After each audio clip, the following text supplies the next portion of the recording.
Hello everybody, this is CoKo Plays. Today it's Wingspan. And I got my tea. Crucial component to a nice relaxing game. I actually bought this recently. I'd played the board game many times years ago. Certainly enjoyed it. It's in my upper echelon of favorite board games. And I haven't played that many of the expansions on the board game. I think I played like one or two. They're great too, add some good mechanics as well as the new environments and stuff. But when I bought this digital version on Steam on PC, I just have the base game. I don't have any of the expansions yet, but you know, I could always get them later. So I'll just play a normal game against the AI. I've tried it a few times already. I like this video game adaptation of the board game. I think it's kind of everything you want. It preserves the fun of the board game, and with a game like Wingspan, kind of the ambiance of it. It's not exactly the same as having the board in front of you with the bird cards and the pieces, but it's a similar feel. With the music adds something different, and so it gives you that, but it takes away some of the minutia of managing the board game, like processing each turn, making sure you're doing the right things in the right order, checking for things, like there's a chance you forgot to do something. All those things are normal board game fare. And a game like Wingspan, the board game, is complicated enough that it's a bit of a chore to do some of those. Not like extreme sense. There's many board games that are much more work, more pieces to maneuver, more setup, more takedown time. But nevertheless, having a video game do that for you, process turns, give you ways of looking up information without having to count things yourself. How many eggs have I laid? All that stuff. It's nice.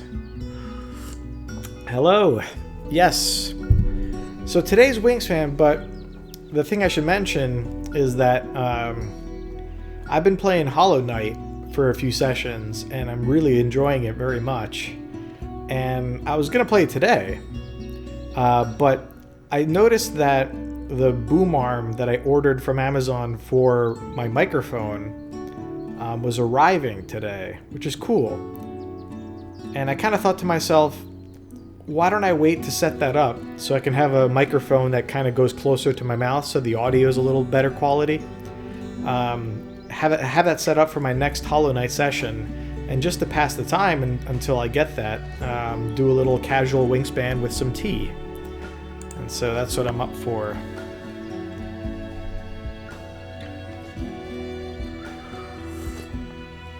Nice relaxing game.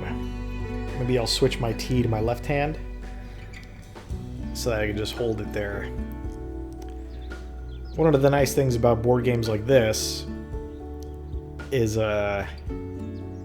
you can play them with just a mouse. Civilization too, you can. And I kind of enjoy that. It's just it makes for a very casual experience. Alright. That's no biggie. There seems to be plenty of game ahead, so I don't think you've missed anything crucial. You'll catch up next streams. I might do a stream later of Hollow Knight once I set up my mic stand. Okay, so the game starts off with picking a combination of some starter birds and food that presumably you would for those birds. And the key to Wingspan is kind of like a deck building game where you build out a deck of things, in this case birds, and you kind of use them over and over again, and your goal is to compound the things you get by having them in your deck. and playing towards the victory conditions, and also playing just a synergy between playing birds, laying eggs, getting new bird cards to play, getting food. So there's if you get all of these things right, you get a very powerful playthrough and score a lot of points too. So my tea today is a Japanese sencha tea. I didn't steep it that long, semi-intentionally. So it's just kind of like a bit of almost like flavored hot water, which is nice, and it's a very mellow flavor anyway. I was considering doing my more fruity and like spicy D&T that I've had before, but I was like, no, this is a mellow experience. So yeah, so at the beginning, like, you don't have to think too hard about every little detail, but it helps to take a glance at the top right where the round victory bonuses are. They will never be your source of like the most points, but because they're guaranteed to be given to someone in the game, you'd rather have a piece of them or all of them than let the other players get them. Other stuff you can't control too much, how the other players play. But these things you at least got to keep in mind. You don't necessarily have to get them, but like you don't want somebody else to just get all these points without any challenge. So got to consider them, and it also can help orient your play. Likewise with the bonus cards, you get one to start with. You can pick up more bonus cards throughout the game, but having one to start with might, if it lines up with choices you have, you can start playing towards your bonus immediately. If you get like enough bonus cards and actually work towards them, you can destroy like in other players with just your bonus values. But that takes luck and dedication. At the very least, you want some bonus points to a successful game. So birds that eat mice or birds with this kind of nest are our two options here. I forget like the name of what all the symbols are in terms of like the nest types, and even like the words they use for the food types. So I might not say the right things, but that's fine. All right, so I don't think we got any immediate options for that nest type, and we don't immediately have any birds that eat mice. So our initial bonus isn't going to help us too much, but we'll pick up a bunch of birds. So maybe do the one that eats mice, because you don't have to have a threshold like 4 to 5 to get points out of it. So even if we just get like 1 or 2, that's some points. So we'll just start with that bonus card. Even though there's fewer birds that eat mice than there would be birds that have that nest. Much fewer, but whatever. I'll just pick that. Okay, and I'll start with, I kind of want to hit the ground running. So you want to pick like birds you can play right away. That's a very helpful thing to try and do. 2 of them should be doable, and if you can like kind of lay the groundwork for a 3rd bird, that's good too. So this type of nest is our first round bonus.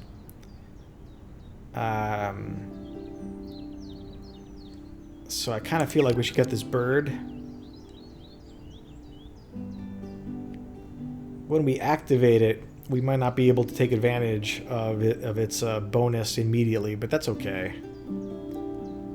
So this will be a worm, or invertebrate, I think they call it in the game, but worm and a wheat. So if we take these, then we can play this bird immediately, and then lay eggs, and then use that to play another bird, perhaps in the same what do they call these things? Regions? Anyway. But I would like to get one that goes in the forest area.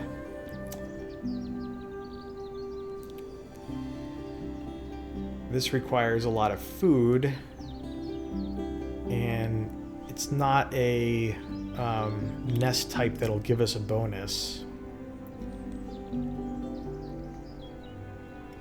This one also requires a lot of food, but it would be a good one for us to have. Some of these once between turn ones, if you can get them really early on, they're really lucky. Because there's a good chance that throughout the game you'll get lots of lay eggs by other players to turn into additional eggs for you. So this might not be a bad option, even though I'd have to get some food for it.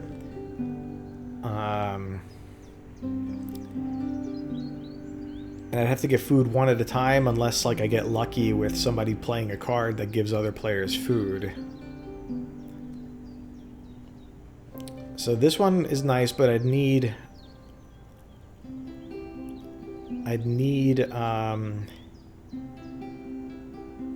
an egg. So I'd have to like play a bird, lay a round of eggs.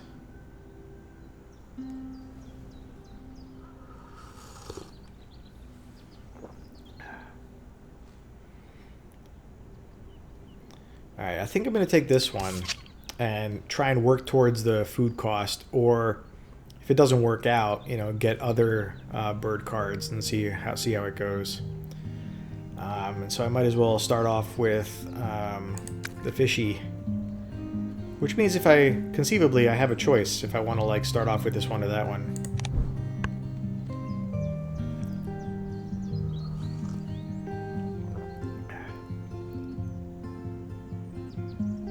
All right, so I'm third in order in this first round.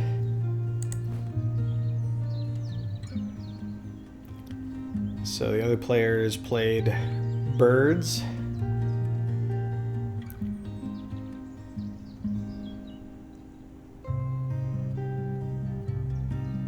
On another. So even if I lay this down, I can't take advantage of its bonus until I get another nest. Another bird with the same nest type. I wouldn't be able to lay the egg on this bird. So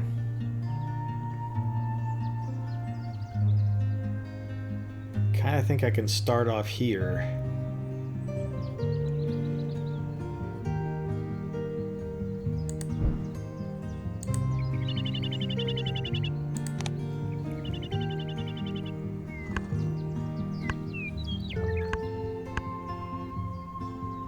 Habitat, that's the word they use.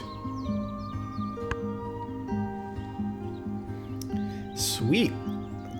So another player has the spotted sandpiper, and so we can draw a card. Maybe we get lucky. That's pretty good, actually. It's a nest type that factors into a bonus, and it's fairly low cost. And we can play it in the wetlands.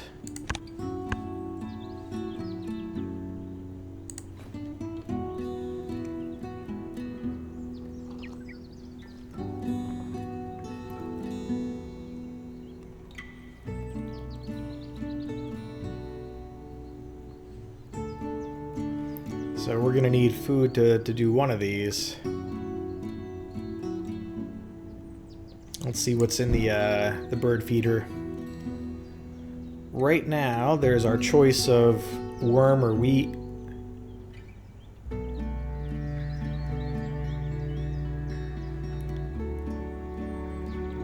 So probably we either, let's see here, what do we want to go towards? If we get the worm, we can go towards either bird.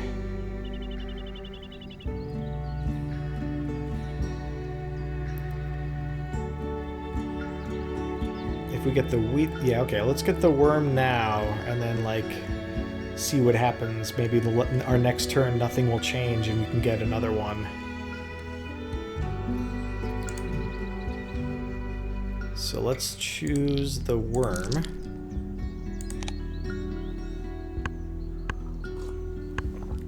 That's our second turn. Yeah, usually I don't like to have to do the same action on multiple turns, but sometimes to start the game, you're like, things aren't perfectly balanced for you. Alright, that same bird was at play. So it gave us another one. Another bird for us, that's a good option to have. So if we get a bonus card for this type of nest, then we'd be in good shape with the cards we've been given.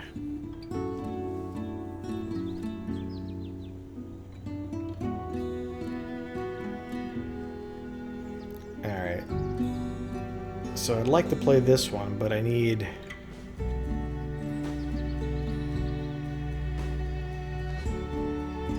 Let's see what food there is. Alright, so there's the same food options. So I guess maybe we'll go for this one and take a wheat now to be able to do it. Yeah, seems reasonable.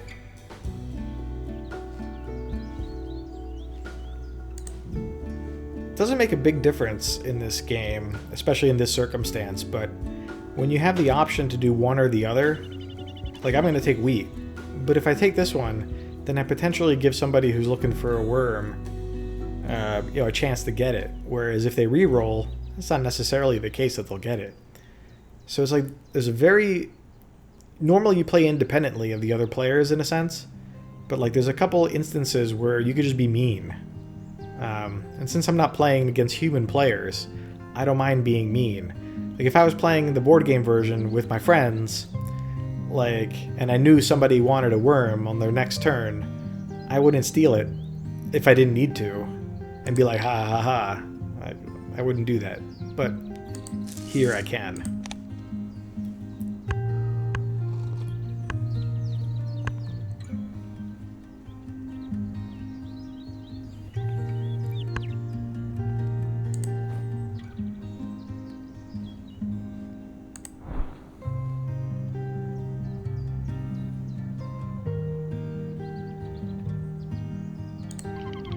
Alright, so now we can play that bird. Goldeneye. These ducks will lay their eggs in the nest of any cavity nesting duck.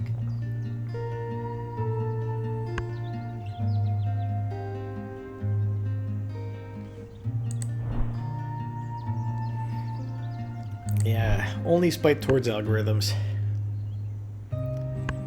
Yo, if we draw another card... Okay, so now we got... Oh, so somebody laid eggs. Do I have another bird with that nest type? I don't think so.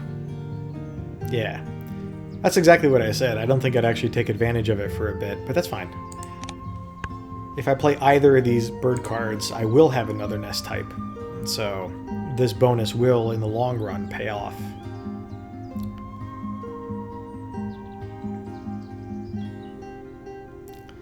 But if I want to play either of these, I'm going to need the food.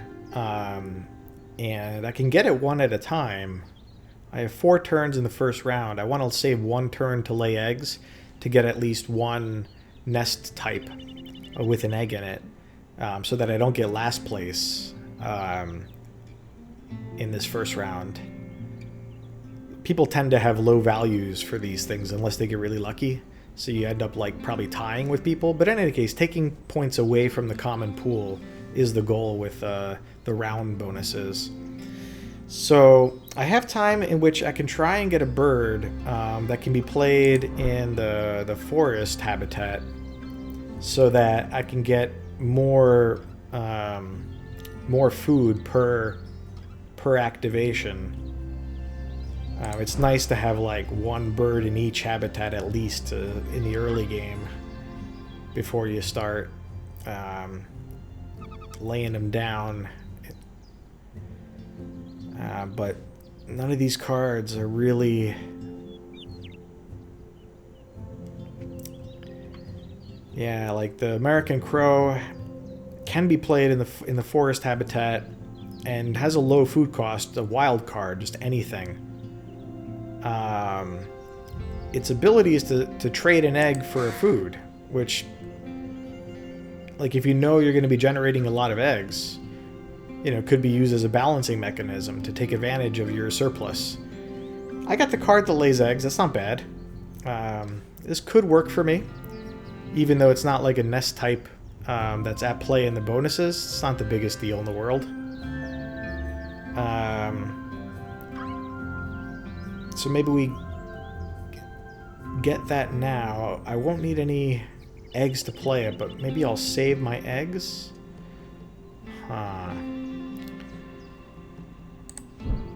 So that's trading a food, and we don't have a food for an egg. So alright, I'll just do this, and I don't have any eggs to trade, but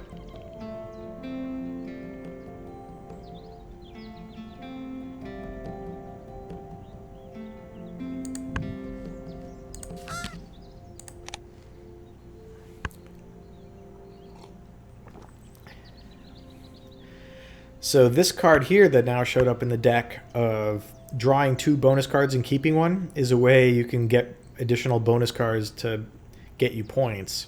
I want to do at least one of these birds, because if I can get a bonus for birds with this nest that I'm going to have a lot of, then that'll be really good for me. So the bonus again happened, but I can't use it, so that's 2 turns I can't use it, but that's okay. It was bound to happen.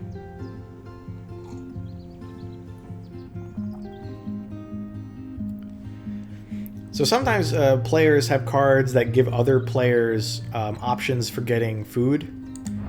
And it would have been lovely if that was happening so that I could just get a free food to play my my crow immediately. But this doesn't seem to be the case in today's game. Alright, we'll just take a fishy because it doesn't matter.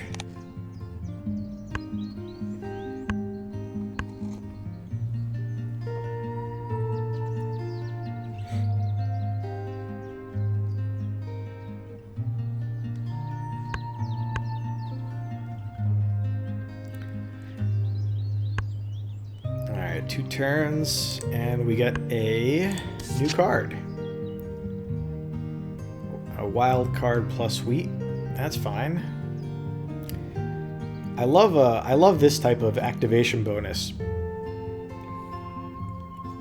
If you have a surplus of cards, which is possible for a number of reasons, tucking cards is points for the end of the game. And then by doing so, you also lay an egg.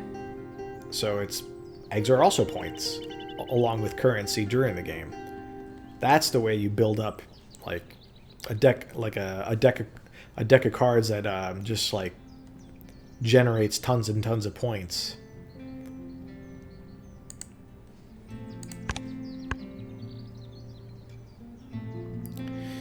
So yet again, I've activated my bonus without being able to use it, and it's okay.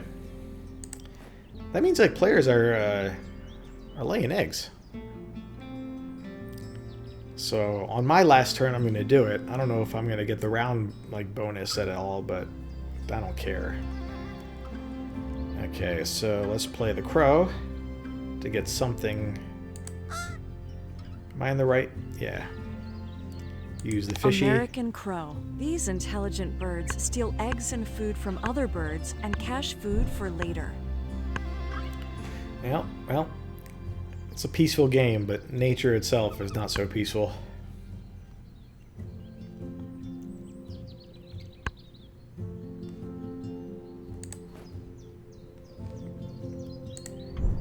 Alright, I don't have any extra food to lay extra eggs, but at least I can lay 2 eggs.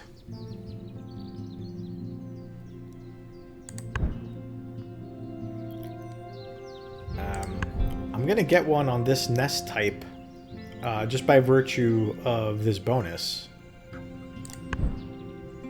This bonus actually works against me for the round bonus because everyone's gonna get an egg on a bird with this nest type because of my bonus, and I don't have another bird with this nest type to get the the benefit for me.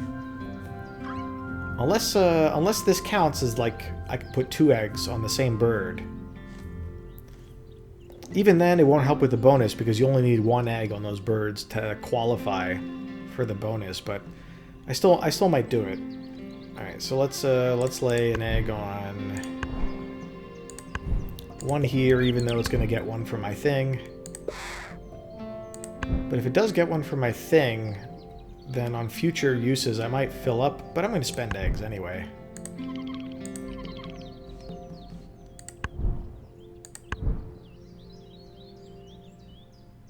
Yeah, it's fine. Alright, let's try this, see what happens. So I can do it here, and then I should get another one. No?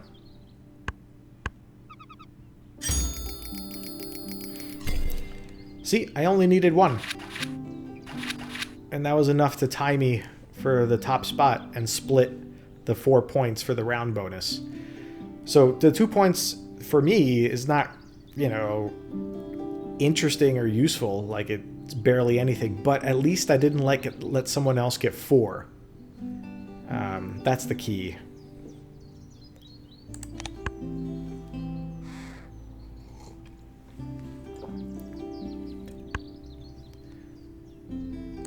Okay, so 7 turns in the second round. We want to try and get a bunch of birds in the prairie.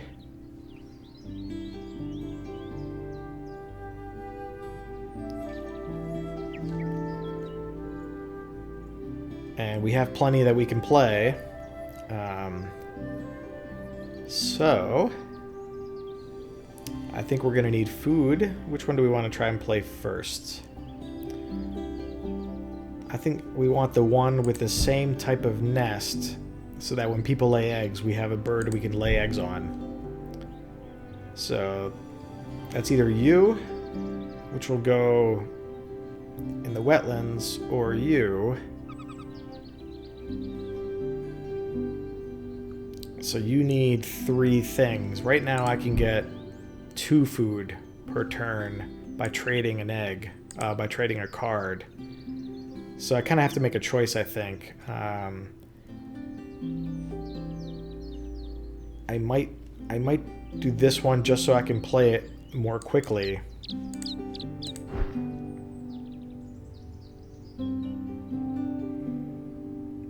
And then trade these cards away and then get new cards. Maybe?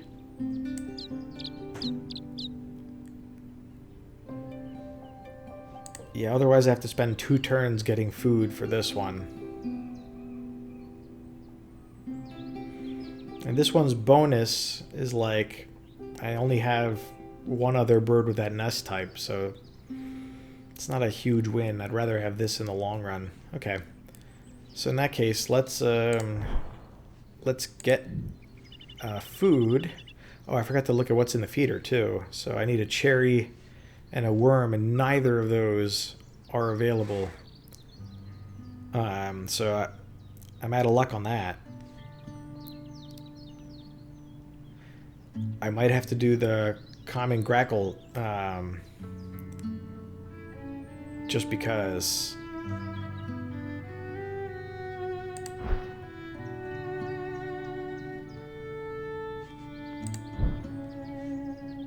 Okay, so let's do that. And let's trade this card to get an additional food. And we'll take you and a mouse. And I gotta discard an egg? Wait, what?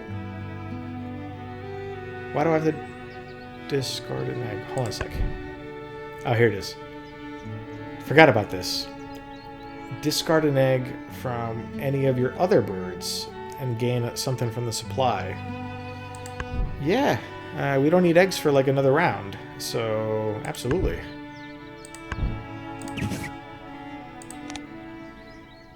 And we can take anything we want. So to prepare for this potentially, let's take a cherry, I guess. Sure. I guess they're berries more generally, but whatever.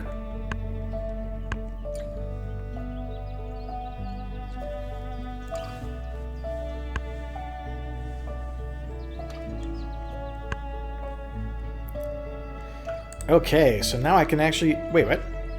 Oh, right, I had to... I was going to play this bird, and I didn't play it yet anyway.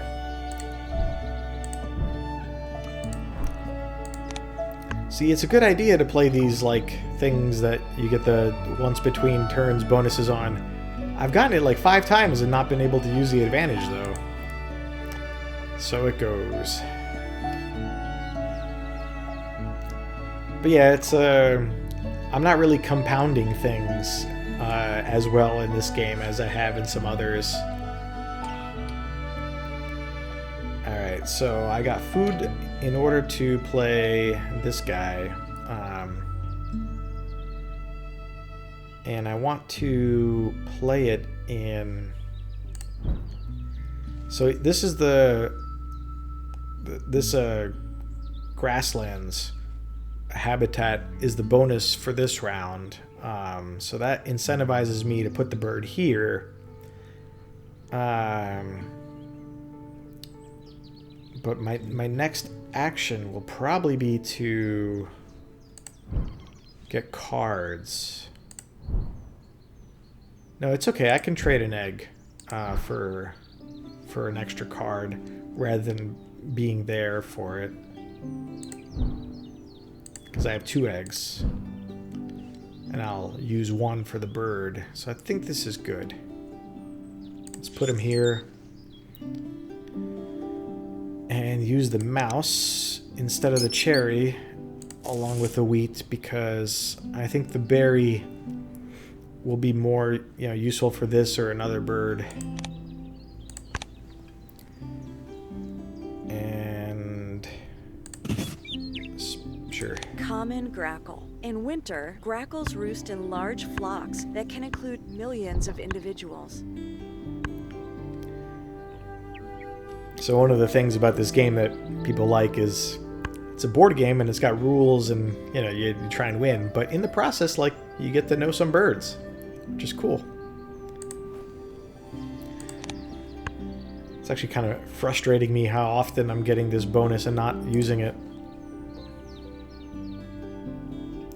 Stupid game.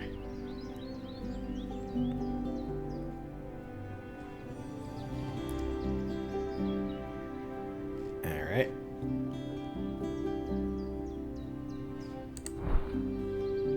So my plan was to do this and use an egg, but if I have to use an egg anyway,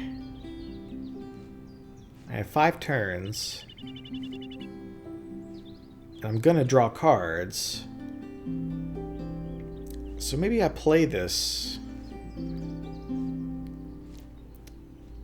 Yeah, okay.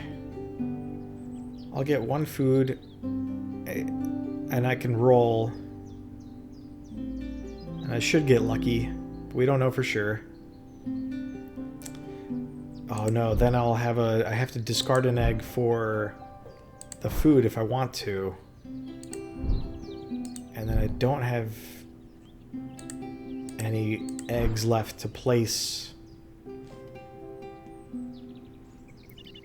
another bird.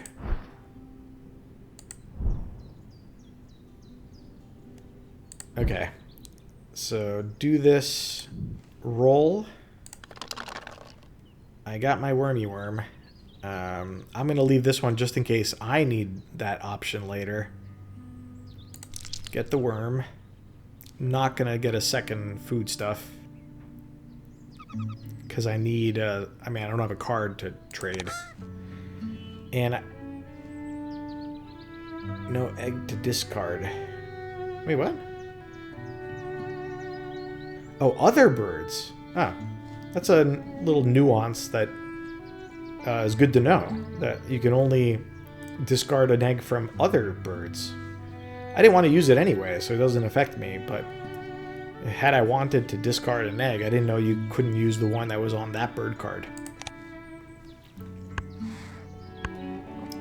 This is the type of detail that it's nice to have a video game enforce. Because like playing with on a table with players, your brain starts hurting from trying to, like, double check every nuance to the rule. I mean, of course you can say, hey, it's just reading the card and, like, using your brain. But listen, brain hurts.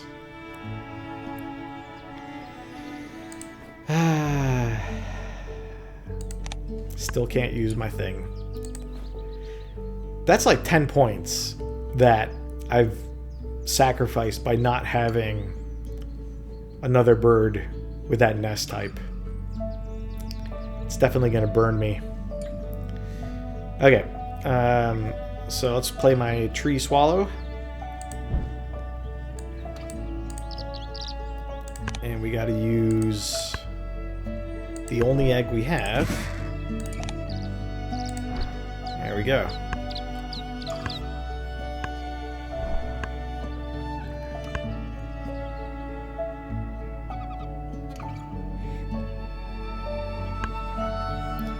And you can play this game online with other players, so you know you get the you can still play with your friends, and focus on strategy and winning without having to like deal with the minutia of the board. I'm not trying to say that like there should be no board games and like everything should just be a video game. No, that's of course not what I'm trying to say. You know, I love playing board games, and there's a different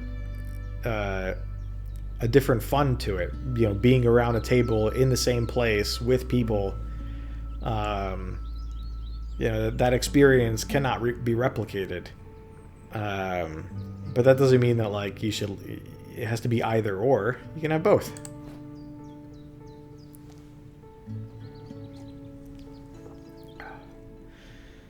Just saying that though, like sitting around a table playing a game makes me want to play D&D, which, you know, makes me want to play Baldur's Gate 3, which I purchased on sale. But it requires 140 gigs to install. I'd have to install every other game I have in order to just have that one going. And I just started Hollow Knight. Though Hollow Knight's a pretty small game, so I think I could have both. But I certainly couldn't have Mass Effect and Civilization and like a couple other games that I have installed. Final Fantasy I think I have installed. I'd have to uninstall all of those to play Baldur's Gate. So I'm trying to hold off. Okay, yeah, and if your friends are on different continents, what choices do you have? The Board Game Arena website is pretty good for playing like actual board games virtually. So not adaptations, just like a hosting environment for the pieces that compose real board games. So that's pretty fun. It got popular in 2020 and 2021. Alright, so my plan was to draw bird cards, and hopefully be able to, within the last 3 turns, play another bird into the grasslands.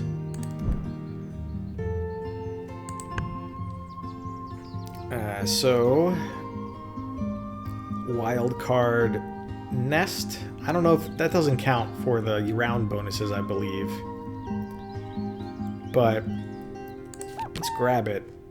And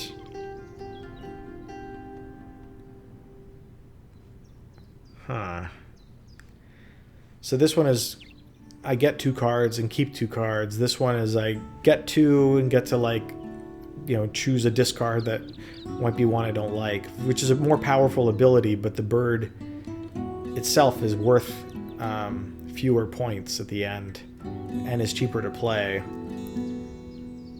I might gamble on... That was a pretty good gamble, because what I wanted was something to get me more food, even though it's already the end of the second round, and I'm still trying to figure food out. That's okay.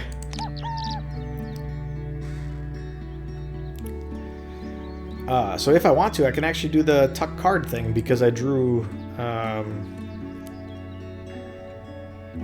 tuck a card and draw a card. It's almost always a good idea to do this. Unless, like, you have the most important thing ever.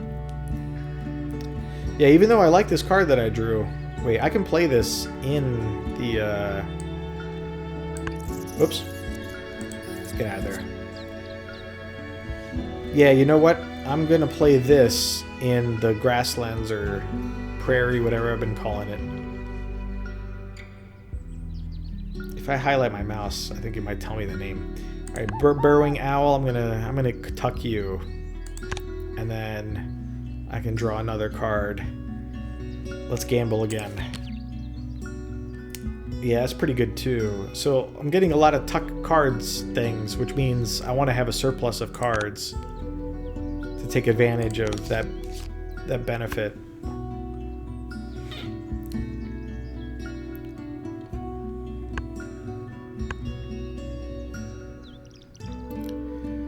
Alright, so I have 2 turns to play either of these, which should be enough because I only need 1 food for Anna's hummingbird. Yo, hummingbirds are amazing, and this one is particularly pretty. Hey, I finally have a bird that I can lay this on. I think it's my wild card nest. Oh no, this one. Now we're talking. See, a free egg. I needed that.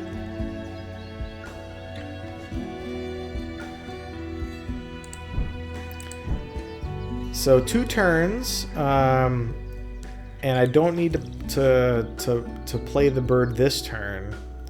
I have the egg that I'm gonna need to play the bird. So let's get the food stuff, right? No, but I have to gamble if I want to discard this egg for a second food stuff. And what about the card, too?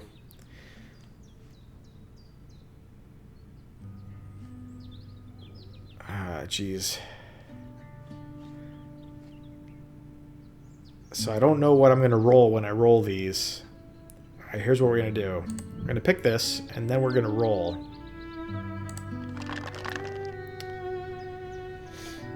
And so now I'm going to decide, do I want to do the Brewer's Blackbird over the Hummingbird? I don't think I do, because I kind of like the idea of just having, even though other players will get extra food too, I'll get some extra food. And there's ways to get to make use of extra food. Wait, so what I meant to do was... So I'm going to play this as with a wild card, so I don't need another food. Stop it. I don't need this bird anymore. I could play it next round and keep it, or I can trade it now for a food and just hope it's a useful food to me. I don't like that idea. I could do the same with the egg. I hope I get lucky with the lay egg action. Yeah, let's... No, I can't hope I get lucky. How many eggs do I have? Just 1. What action did you take? Oh, he laid eggs. That means at the end of this round, I'm gonna get an egg? I think so. Okay, so let's do that then. Let's take 1, and then we'll use this ability to get another thing. Let's take the mouse as the wild card, sure. And then we'll use this ability to discard an egg, and we'll take the wheat for a brewer. And now at the end of the round, I should get another egg that I can use for placing the bird on the next turn. Yep.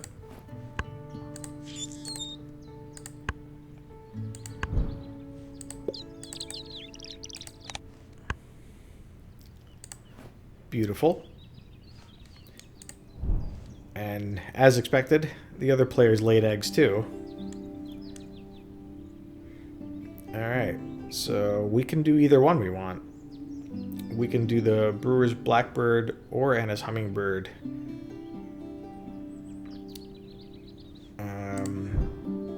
If we want to do some kind of synergy in terms of egg slots for the next turn, let's do Anna's hummingbird in the forest, actually. And let's do this bird here now.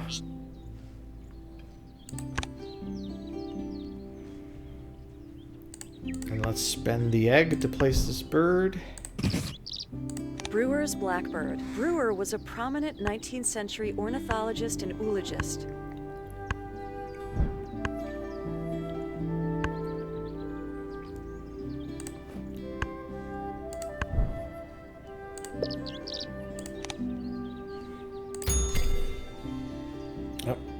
I clicked and it canceled the animation, but yeah, I won with the second round with 3 birds, and everybody else tied for second, which is great because they split the points, and I got all 5. So again, 5 points is nice. It's good to get some of these points, but it's more important to keep them away from the other players.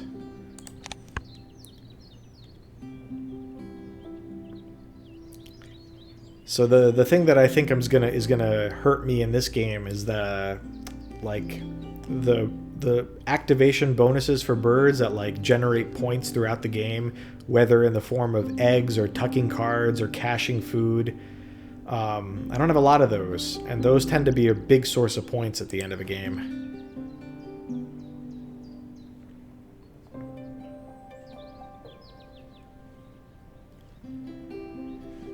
Okay, so I want to play a bird,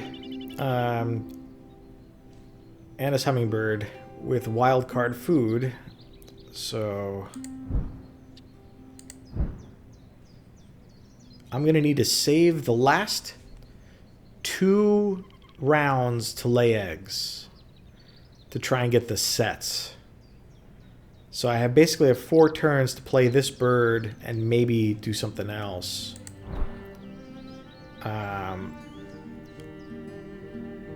So if we want to... We know we can do this soon, so we get the food, we can play it next turn, that leaves 2 turns to do something else.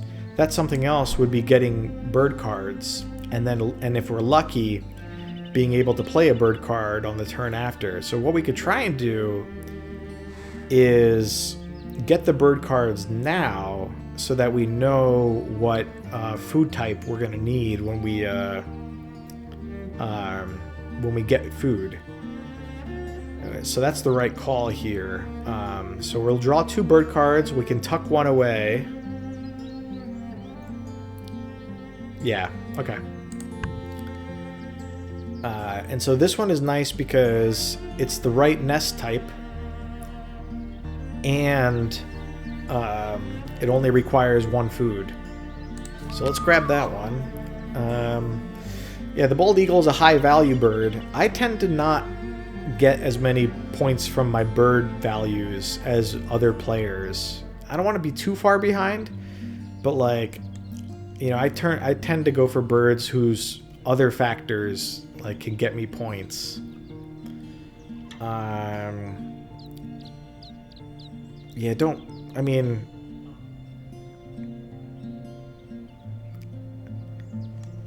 not too interested in the loggerhead shrike. Shrike is a great word. Alright, let's I'm gonna tuck one back anyway, so let's just pick a random one. These ones that move to other habitats are awesome, but it's kind of late in the game for me to actually care about that ability.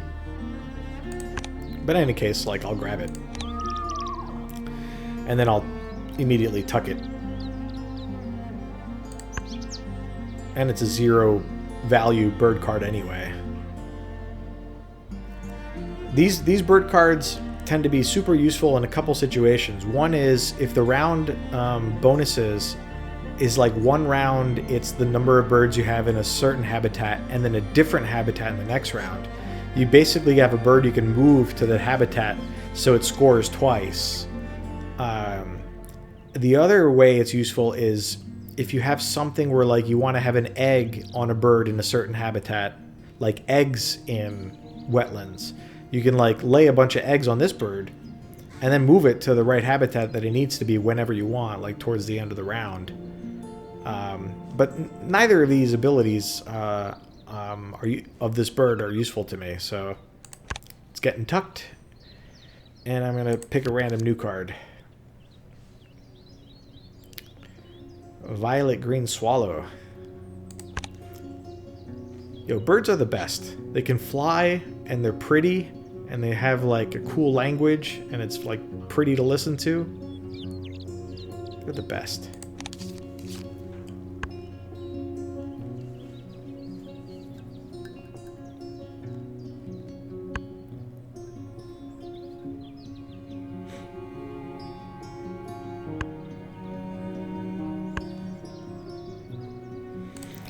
Alright, we got our ability, which means we're getting free eggs to use, and we're gonna use that egg when we get food.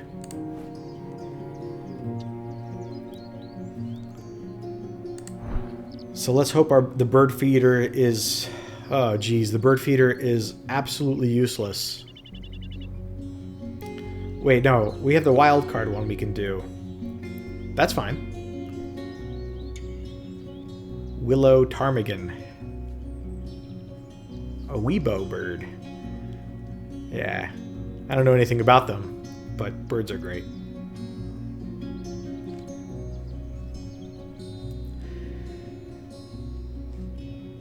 Okay, alright, we're gonna have to get food. We'll use an egg to get extra food.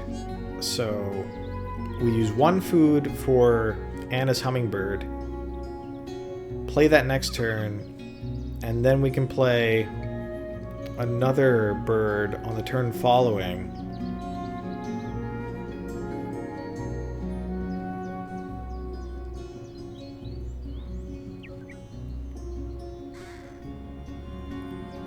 So this one we can play in any environment. Requires 2 food, so 2 worms. So we'd have to get the 1 worm, and then with these 2 abilities combined, get 2 extra worms, which is a bit of luck involved, but is possible. Or we just get 1 worm, which is easier, and it's the same type of nest, though this one can be played in any habitat. The question is, which habitat will we want? Because we'll have 2 birds in each habitat, and then 1 round left, during which we might place 1 more bird, and then like pump out a bunch of eggs. We probably won't be doing too much food in the last round, so I think I'd want to put this bird in here to lay a bunch of eggs more effectively. Yeah, I do. Okay. So I'm gonna want you, which means I'm gonna gamble on the food. So I'm gonna pick this. I'm going to take 1 of these for my wild card, and then I'm going to roll the rest. Wait, can't I do that? Oh, I have to do this first. And then I'm going to trade you away, Eastern Screech Owl. And then I'm going to roll, and I got lucky. And I got a worm to pick for that, so let's grab it. And now let's discard an egg to get the second worm I need.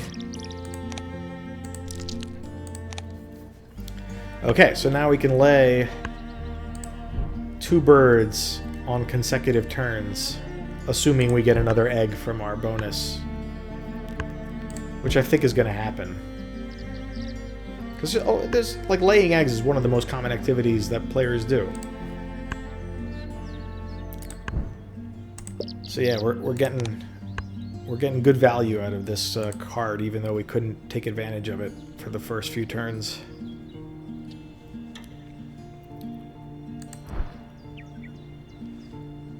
Okay, so let's play Anna's Hummingbird first, using not the worm, but the fishy as our wild card. And take an egg. Anna's Hummingbird. These birds' impressive mating displays involve diving from over 100 feet in the air. It's pretty good.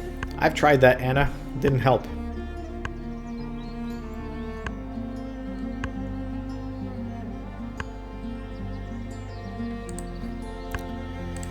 Sweet. We got an egg back.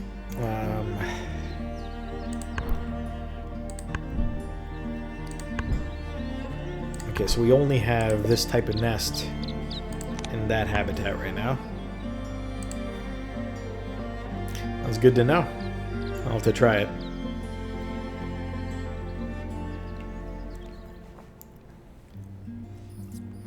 Okay. Oh, this one requires 2 eggs. I forgot. Luckily, I have 2 eggs to spend. Though I don't have the tuck a card ability. 1, 2, 3. Oh no. Oh no. I don't have enough cards to do this tuck ability, which will give me 2 eggs here. Okay. If I get cards on this turn and then play the bird on the next turn, then I have 1 last turn to lay eggs. And assuming I take advantage of these abilities where I tuck 2 cards, that's 2 eggs here. This ability will get me maybe 2 eggs there, and then I can place the 2 eggs that I get on the last turn on these, and so I at least have 2 eggs. 2 sets of 3. I don't know if that's enough to win, but it's something. So let's do that. Let's get 2 cards that we're going to tuck. Doesn't matter what they are. Might be something we don't want somebody else to take, like this one, so that they don't compete with us on the nest. And now we're gonna tuck.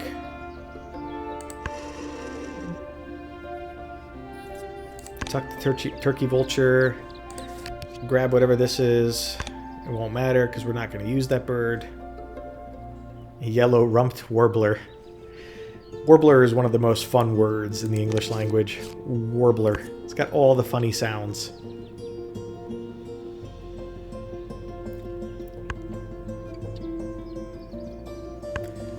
Alright, why am I leaning towards my mouse? Hey, we got an extra card. That actually could come in handy.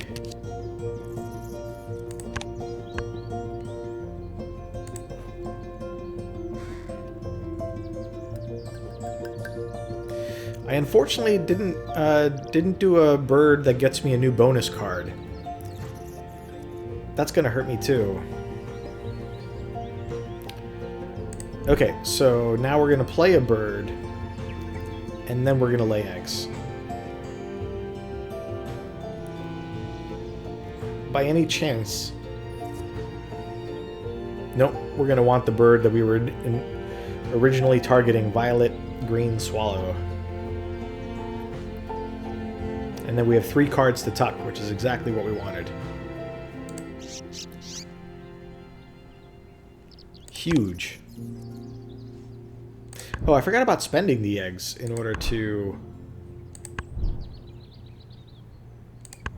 play the bird. We have them, but it just means we have fewer to make sets. Still gonna do it. I don't care.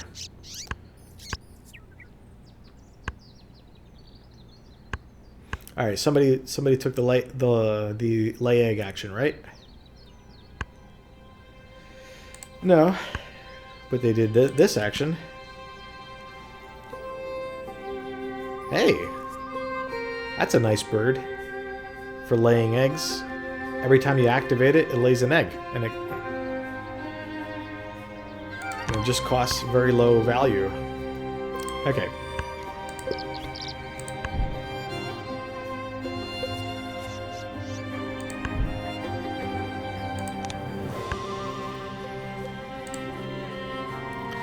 Alright, so one turn. I'm gonna get the lay egg action, so I'm gonna get a second egg here.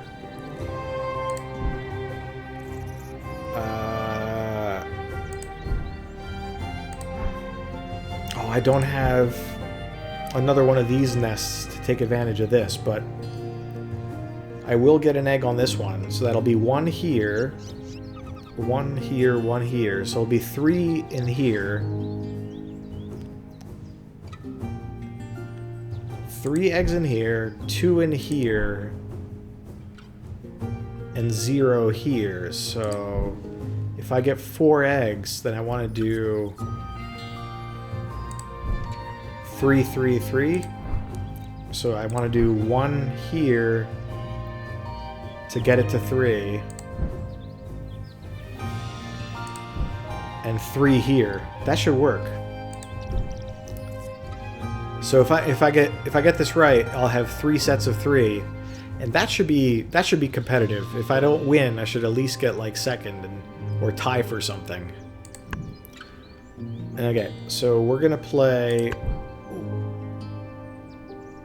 Oh no, I need 2. Yeah, okay, 1 egg here, and 3 eggs here, and that should work out. And we want to tuck. The last round, you tend not to place birds. Tend to just like try and, you know, double down on whatever gets you the most points. But if there's something that I could cheaply play,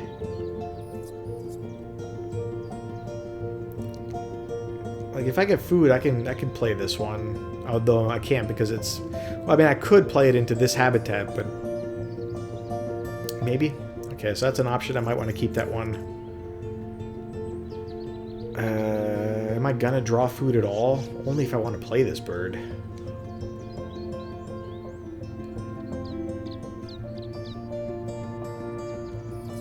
Maybe? Alright, this one I'm definitely not going to use, so let's tuck that one. And we get to... Okay, we could grab this one. We might play this guy. The Northern Flicker. Alright, next card to tuck. That's pretty flexible. Yeah, we're not going to play the Morning Dove. Tuck the Morning Dove, lay an egg.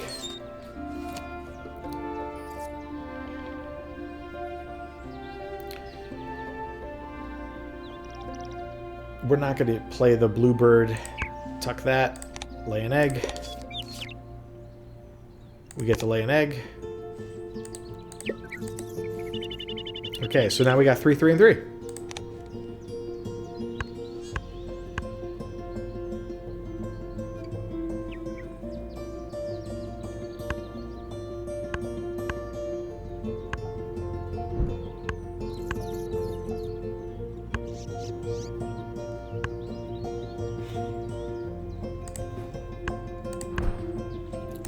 Boom.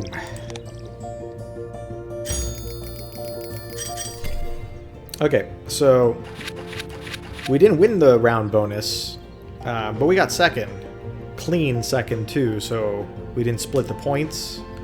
So, yeah, that's not bad. I'm happy with that. And some of these round bonuses, like having eggs, you know, eggs are points for the end of the game, too. So it's not like you're wasting that time.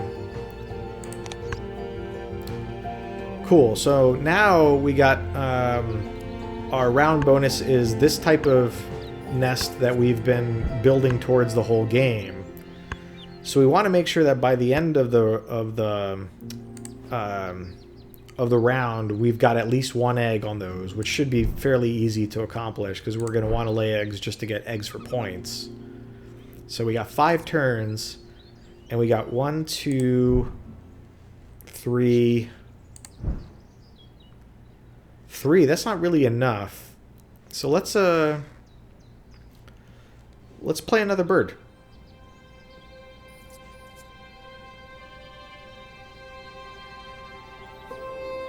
Yeah, perfect.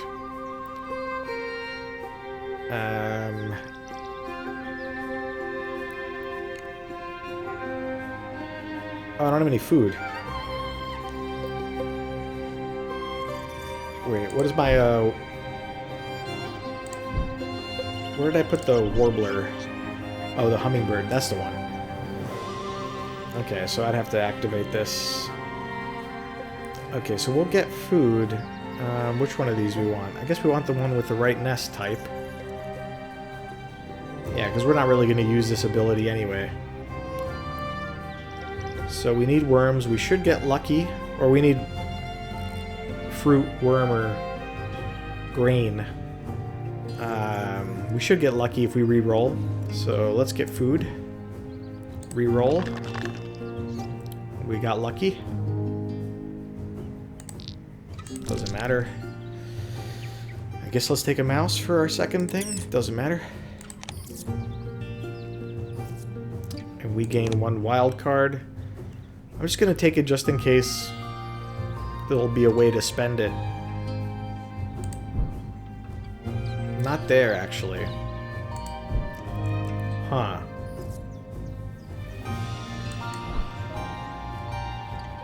I have no useful way to use the food I'm gonna grab. So I might actually skip this ability because I don't want any other player to get some food that they've been waiting for by virtue of me when I gain nothing. So let's skip this power. And I'm not going to discard any eggs for the getting food because I'm not playing any more birds.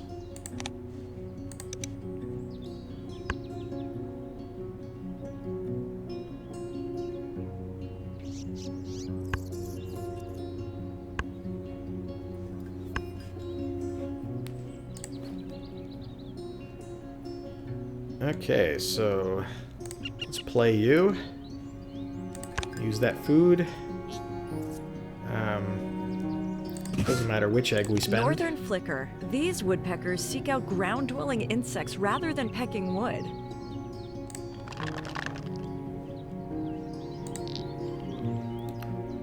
Why? Wait a second. Why am I... When played, gain all worms that are in the bird feeder. Is that what's happening right now? Yeah. Okay. Cool. I got free food, I guess. Do I want to play this bird just for the bird points? It's 1 point.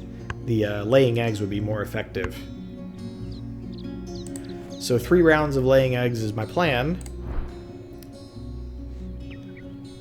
I'm gonna get...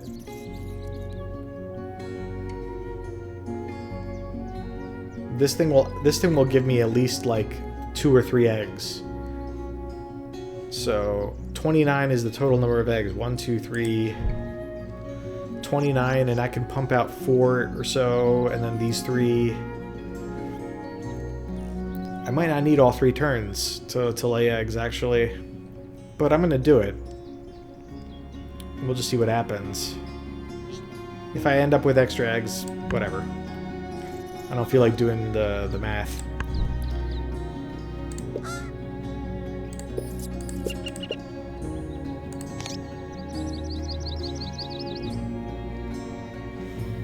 Oh, right. I'm not going to have sufficient cards to tuck. Oh. Yeah, maybe I do a round of getting cards before I do 2 rounds of eggs. Because tucking cards gets me 2 eggs per time, so if I have 2 more cards...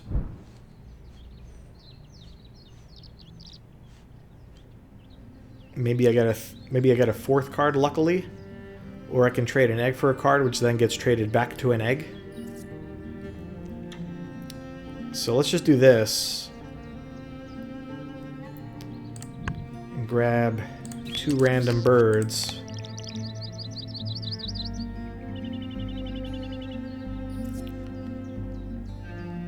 And tuck a card just to tuck.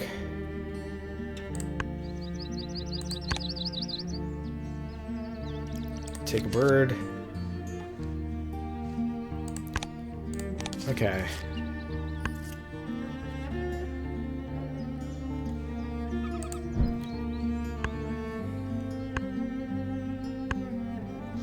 Because tucking gets us points. Each tuck is also a point.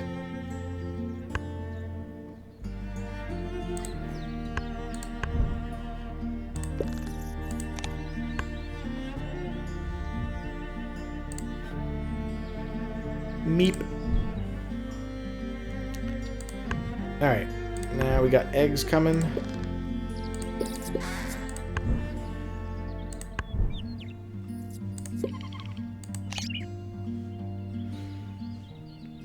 Tuck.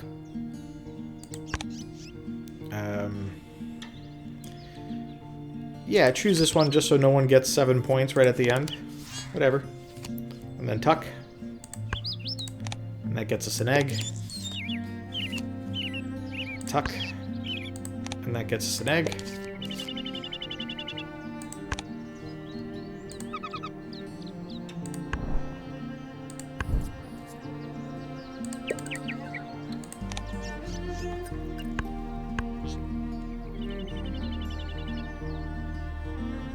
Alright, one more turn of laying eggs, and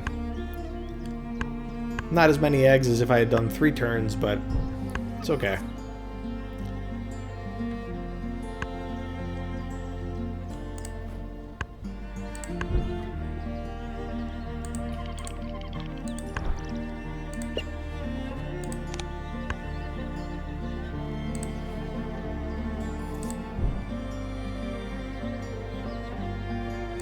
Lay eggs.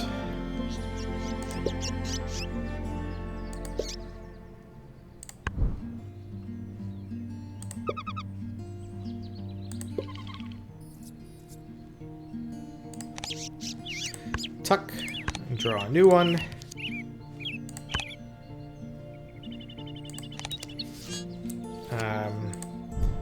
Alright, so we can only do one of these. I was hoping the other player's ability that gave us like a free card.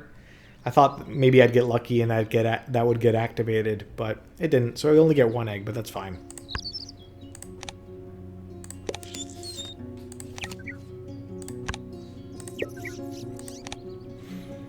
Okay, then we're gonna get 1 last egg.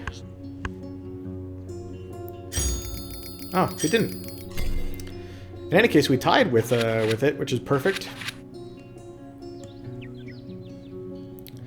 Alright, so we did good on the round bonuses, but we didn't really get enough points. We didn't get any off our bonus, I don't think. And we didn't get a lot from, like, our activations, so I don't think we're going to win this.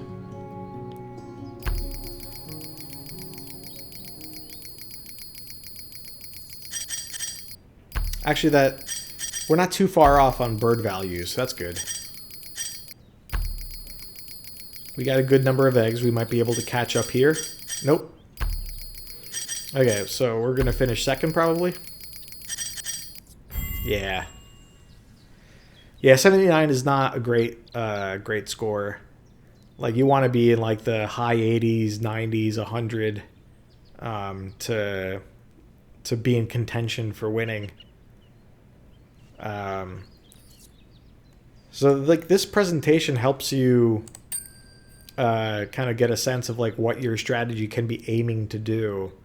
Like, playing bird cards with higher values is good, but there's so many other factors to consider that, like, I don't think optimizing for that is the biggest thing here.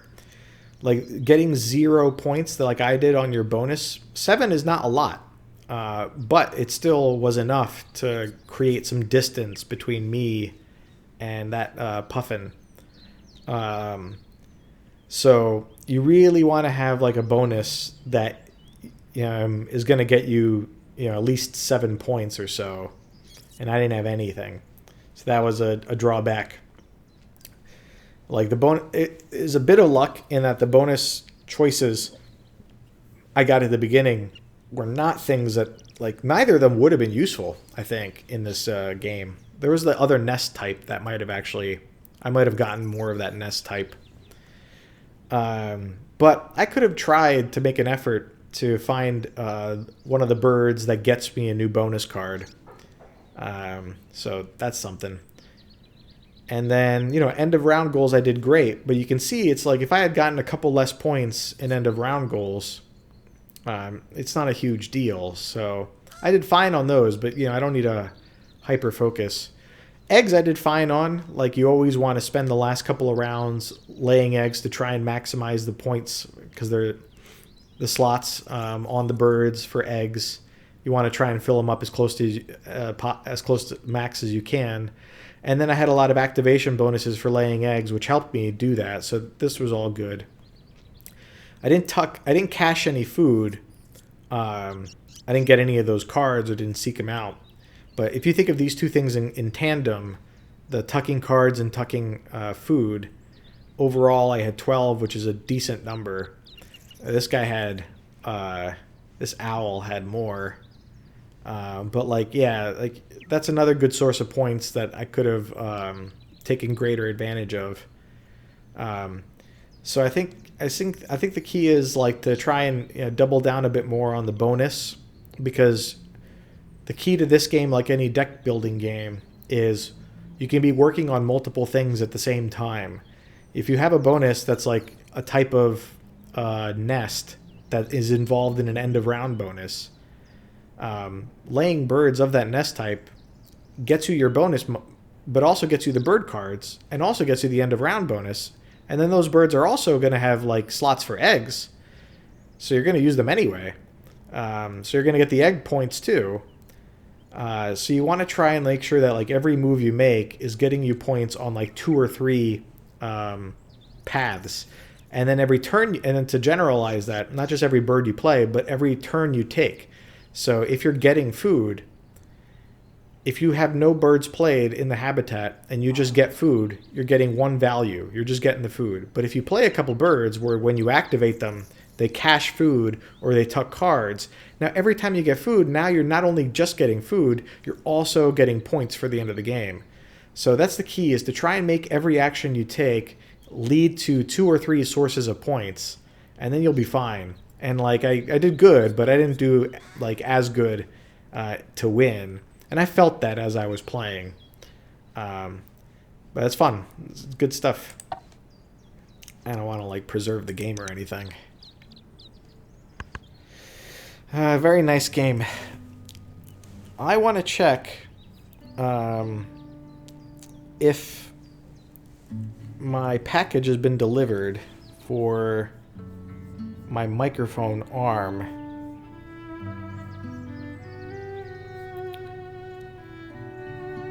Because if it has, then I might end the stream and set it up. So it might arrive soon. It might arrive within like the next hour or maybe a couple of hours. And I got no other plans right now than playing Hollow Knight later. So I think what I could do is I could maybe do another round of Wingspan while I'm here. And then while I'm setting up the mic stand, I can charge my headphones, and that'll probably work out fine, and upload this video. So I should have time. I don't think I need to like rush. So I'm out of tea. But let's do another round of Wingspan.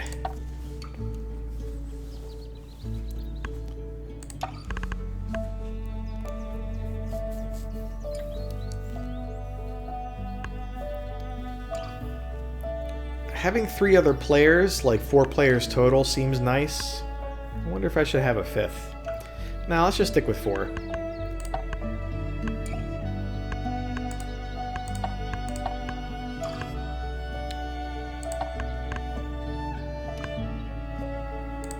So if we look at the expansions, Swift Start, 10 bird cards.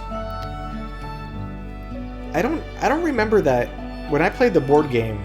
I don't remember like there was an option for having 10 bird cards to start. I presume that means 10 that you get to pick from, as opposed to the 5 that you get to pick from. Which, yeah, would enable you to find birds of your that suit you more easily, I guess. I don't remember doing that though.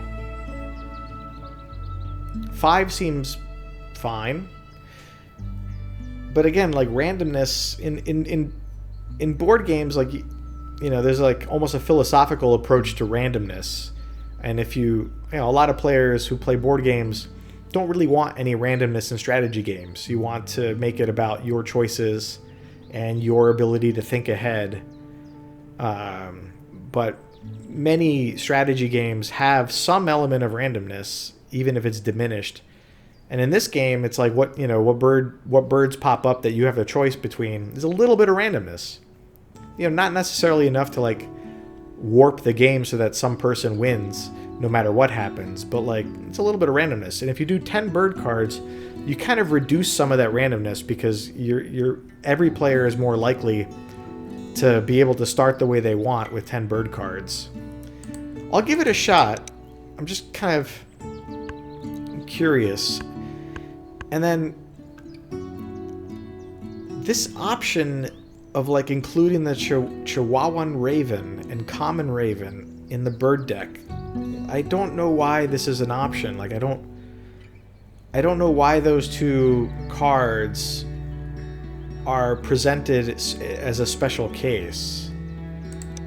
I'll include them and I'll try and like notice them if they appear, and then see like why they might have an option to keep them out, because they must have an ability that like certain players feel is unbalanced or something. Yeah, so like maybe there's like a belief amongst the Wingspan community that like these 2 birds are OP in some way. I don't know, but let's include them for now. And if I see them, Chihuahuan Raven and Common Raven, I'll see what the deal is.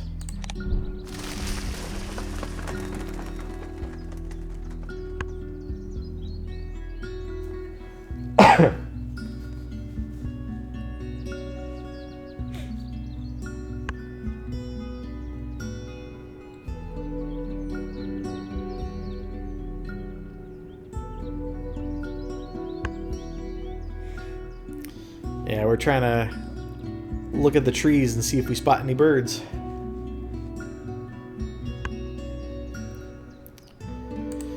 Okay, so let's take a look at our round things. So we got birds in the forest, which is great because you tend to want to play birds in the forest in the first round anyway. And then eggs in that type of nest, which is okay, we'll keep that in mind. And then eggs in the grasslands, which is great because we'll probably have a good number of birds in the grasslands by that round, and then total number of birds, which seems just like a natural fit for the last round. So these are round abilities that we don't really have to like spend too much extra effort trying to achieve. I think they'll just come naturally with our playstyle. And then the bonus that I got, so birds that can only live in the grasslands. It's the only that's tricky. Or birds with this type of nest. Let's see if that type of nest features 1, 2. We used the crow in the last game. Rolling dice and caching. So these activation bonuses are nice, but again, randomness.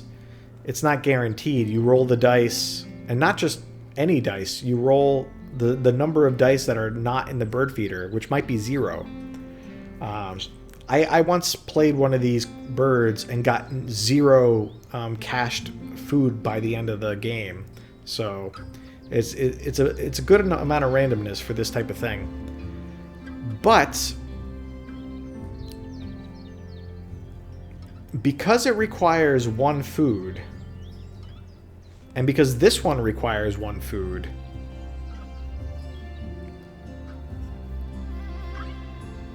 if we play this bird, get... Wait, will we get 2 eggs or 1 egg if we... hold on a second to drop this. Oh, I can't see the board.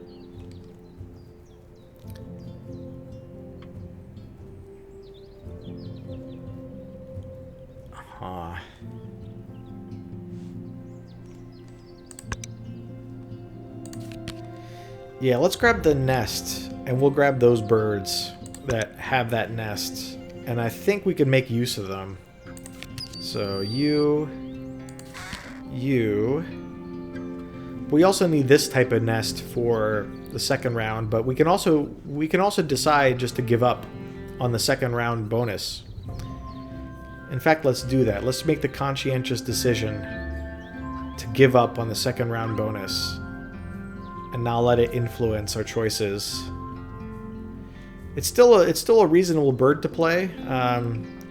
It goes in the wetlands, and every player gets a card. But when you activate it, it means you're getting cards anyway for yourself. So, you know, why give other players a card when they might not be making the choice to activate the wetlands bonuses?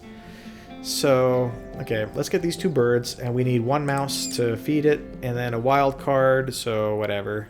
And then what do we want to... If we get an extra food, we either get an extra food or an extra bird.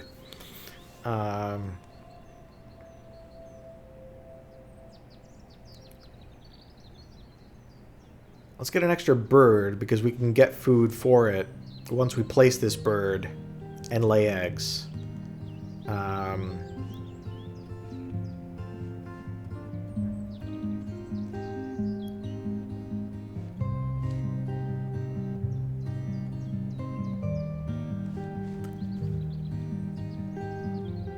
And let's see if we can do 1 in each habitat to start with, to kind of get us bootstrapped.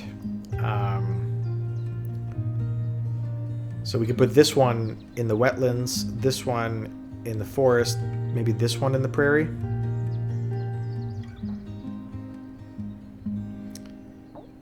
Yeah, that's reasonable.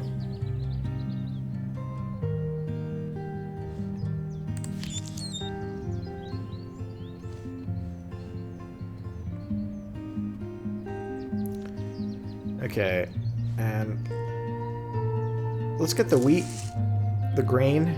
These are wild card. We'll probably do the crow first, and we can use the grain for the crow. But if we decide to change it up, we at least have the harder requirement for the grackle. Grackle is another phenomenal word.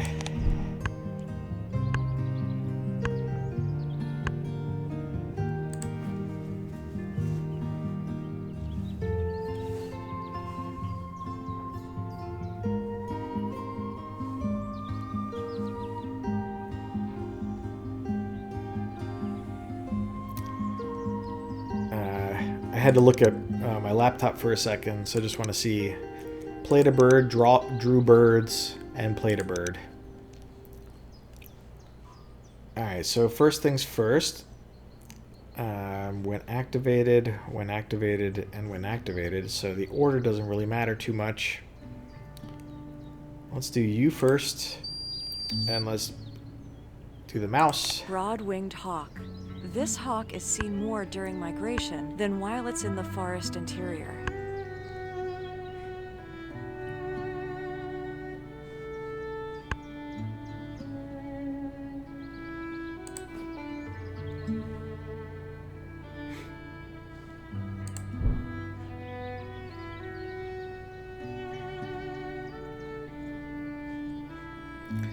So if we play you, then we need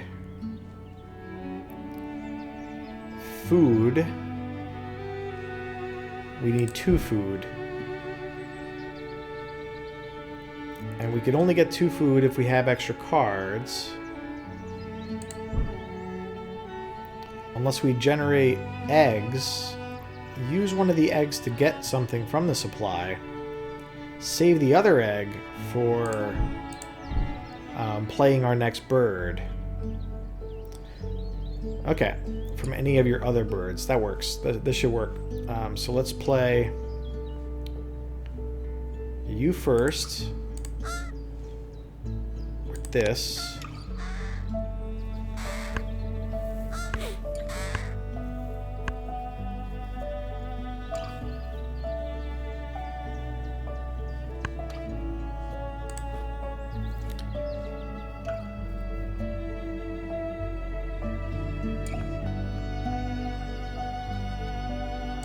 Okay, what's in the bird feeder? It doesn't really matter actually, because we're isolated since we can pick from the supply.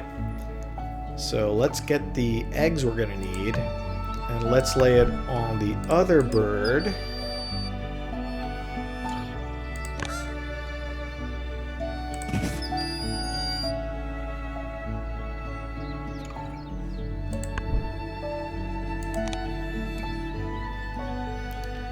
And let's gain that.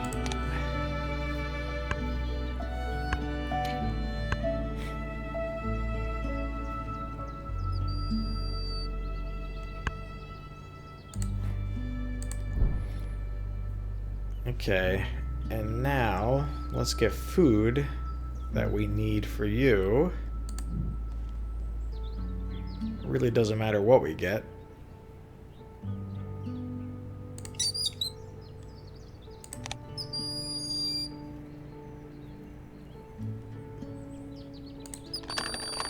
Okay, and we got a mouse to cash. So an immediate benefit there for some points to lead towards the end game, so that's good.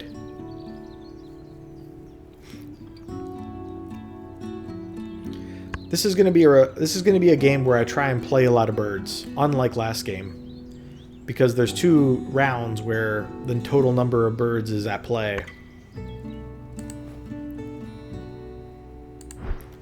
All right, so let's play the common grackle here so we can get more cards. We have an egg to trade, right? For another card, which could be helpful. And then we can trade that extra card for extra food if we need it. Yeah, so this is why bootstrapping with 1 in each helps a lot, because it gives you a choice of some trade options.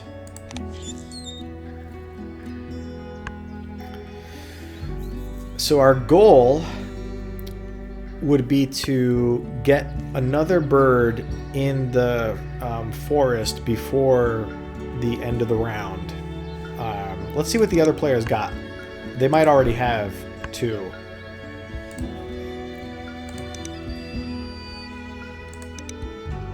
Okay, so they got... No, wait, that's me.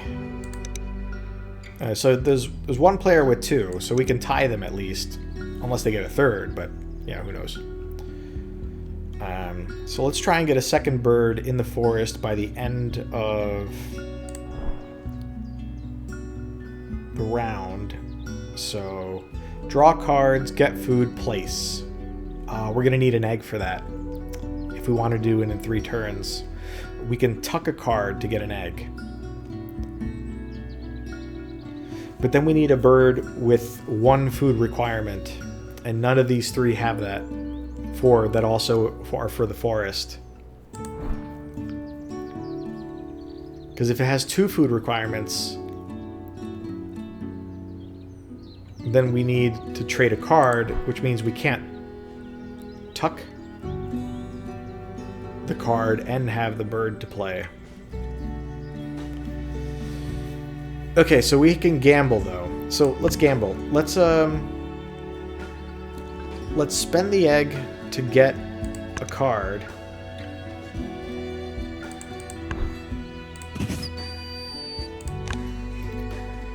And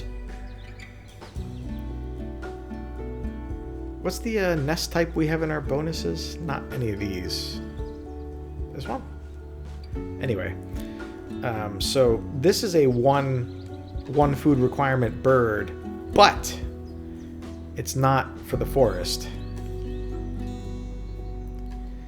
Why not though, right? Like, it's kill deer. Deer are in the forest.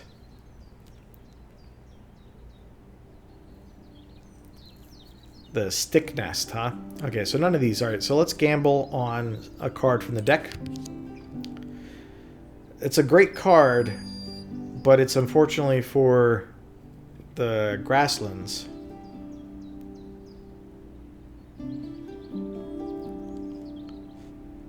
So we have one more, so I guess we got to gamble again. There's no better option than that.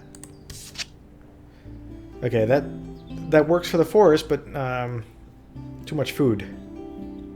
We can't possibly get that amount of food before the round ends. Alright, so if we tuck, then we get an egg, right?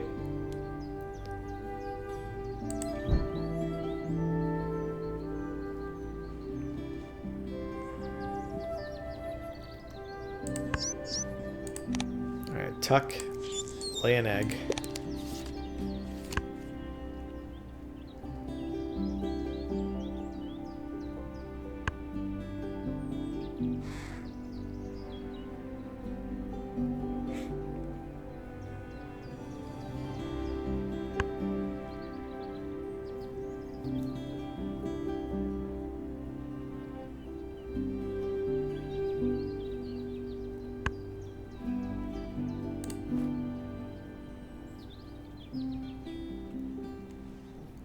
Alright, so 2 turns without a bird card that would work for the forest. There's no way we're gonna get another bird there, so let's give up on that path and just try and place this bird. So food requirement should be doable. Okay, we can get the grain. And we don't need to trade a card for another food. We just need 1 food.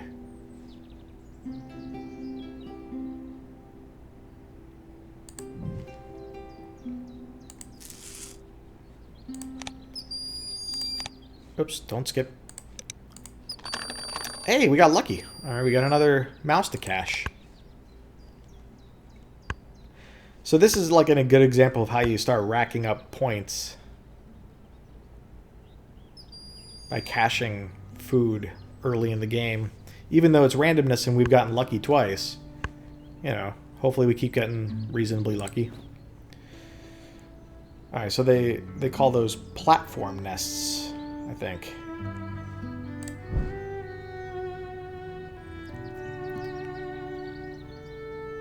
Alright, so let's play the bird. No better option.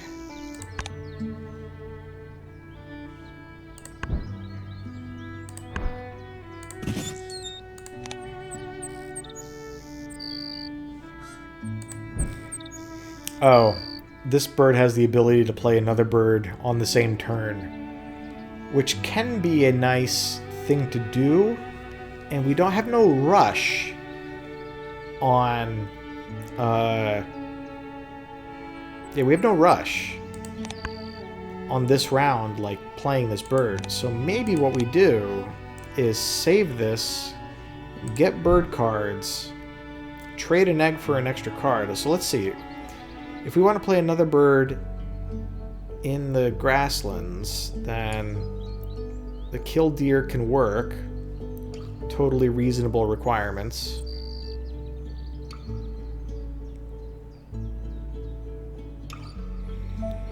Because we're also going to need the eggs, so we'll have to do a round of laying eggs to be able to lay down 2 birds. But if we draw... I mean, trading cards for an egg doesn't really help us.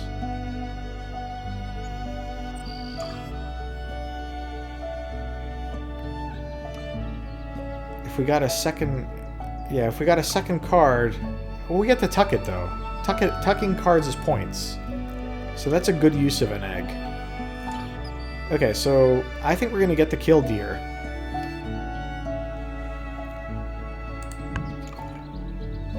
And we're going to trade an egg for a second card that we're going to tuck. So kill deer, and do I want to take any of these birds away from the other players? Sure. Gray catbird. Catbird. Kitty! Alright, so let's tuck the gray catbird and lay another egg.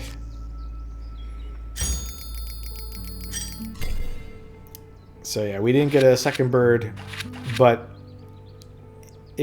and we got 0 points, I think, because of like rounding or whatever. I'm not sure how it works. But they split.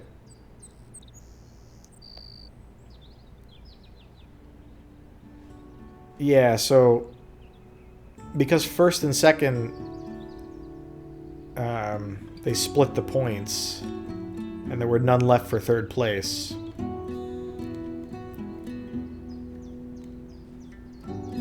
But they did split, which is good. So they only each got 2, which is not really gonna hurt us. So, totally reasonable outcome. Okay, so we want to play both of these birds on an upcoming turn. So we have 1 food, we need another food, and we need another egg.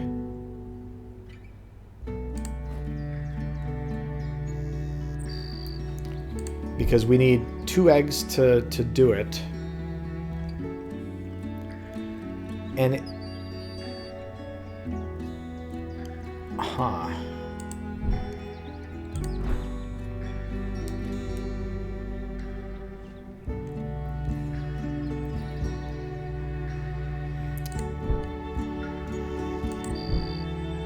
Okay, so let's look at this common raven. So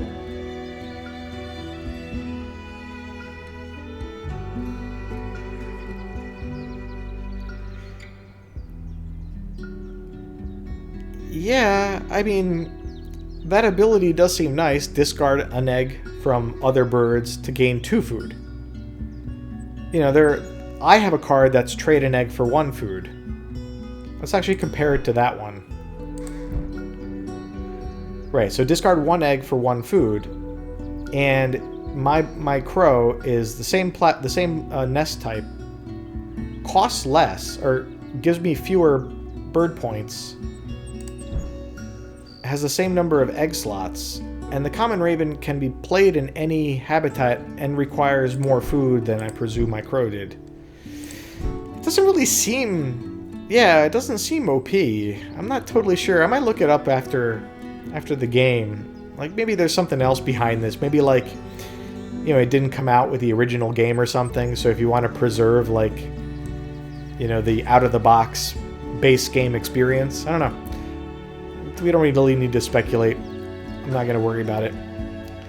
Okay. So, I want to play both of these. I need the food, and then I need 2 eggs. So the question is, how do I get that second egg?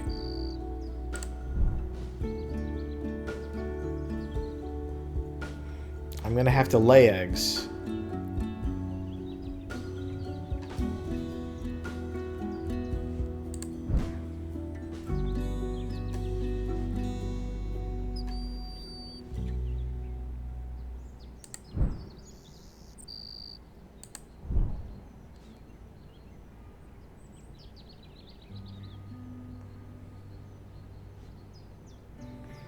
Hey, and oddly enough, these are the type of nest that I need for this round, so maybe I will actually go for that.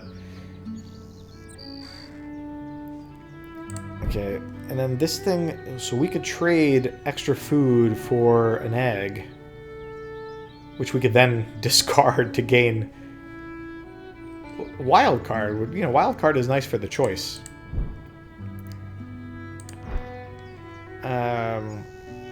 And here we could trade a card. We can't. We don't want to trade a card, but we might as well get food now. Wait, actually, no. Let me change my mind. I don't think we need to do food, because if we lay eggs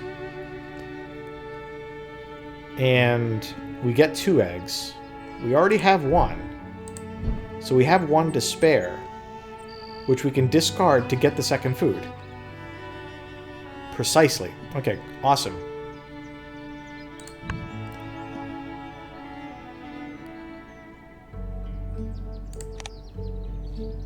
Wait a second. Don't skip. I always... Alright. Discard from any of your other birds, so I want to make sure to put these eggs on... let's see. So we need eggs on those types of nests, which we don't have yet. Or eggs in here. So let's at least put one to start building towards that round bonus. Okay, now we want to discard an egg from this. And we want to gain, whatever, this.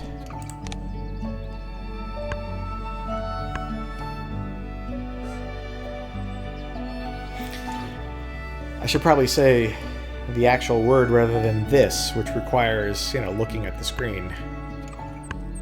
That'd be a good streamer habit to build.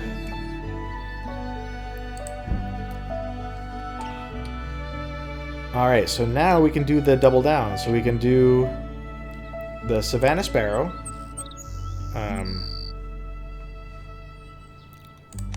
With the food.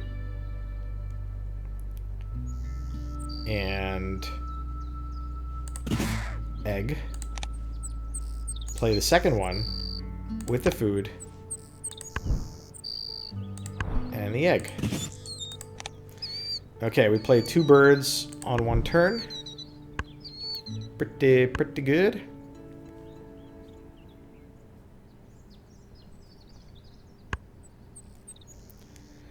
And we still have 5 turns for the second round, in which case we're lining up really well for the third round bonus, but we don't want to get too out of sequence with, like, we kind of want another bird in each of the other habitats. Let's see how many birds the other players have in this habitat for next round. So we have the most. And we have another round to, like, get 1 extra or whatever. So let's not play any more birds in the grasslands this round. We have now 2 birds to lay eggs on in order to try for this bonus. But we could do that at the last turn. So we have 4 turns, let's say, to do something with birds in the other habitats.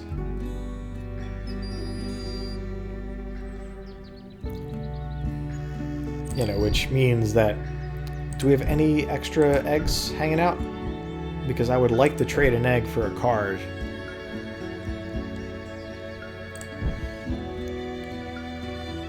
We can lay eggs and draw 2 cards here. Well, well, well.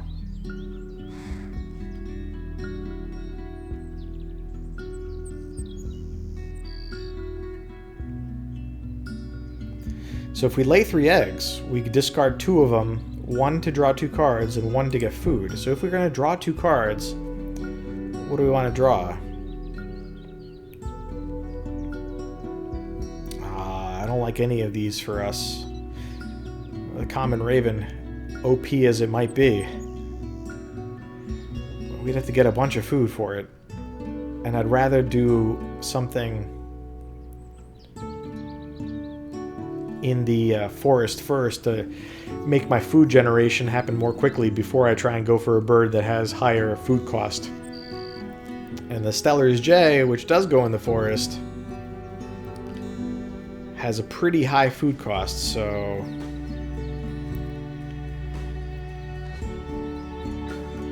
I might need to gamble on the rest cards from the rest of the deck. Okay. Let's, and I don't know what their food cost is going to be. Alright, I don't have the extra food, so let's just lay the 3 eggs.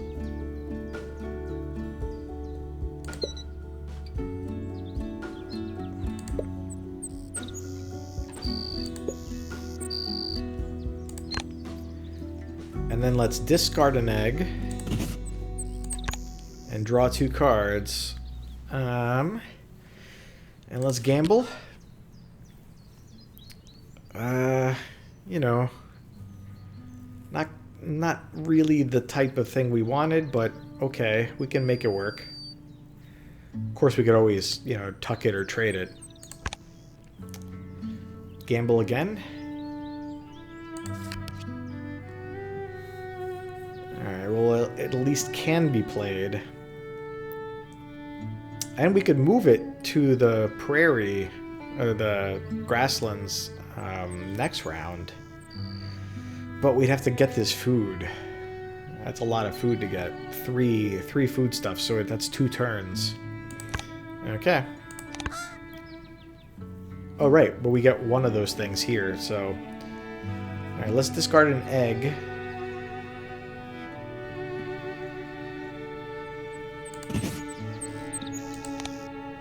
And let's get... What's in the thing now? Oh, okay, so... If we get lucky, we can have our pick for next round. Let's get 1 cherry, one fruit for now, and let's hope on the next turn.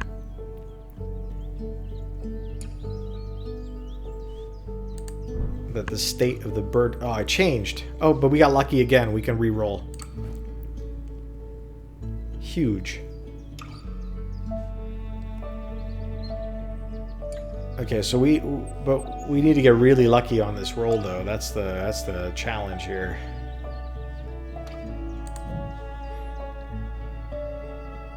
Well, let's re-roll now. We got lucky, I think. Let's trade in this card for an extra food. We have 1 cherry, we need a 2nd cherry, and we need a worm. Alright, so that's very lucky. Also got lucky on getting another mouse to cash. That was incredibly lucky on the bird feeder.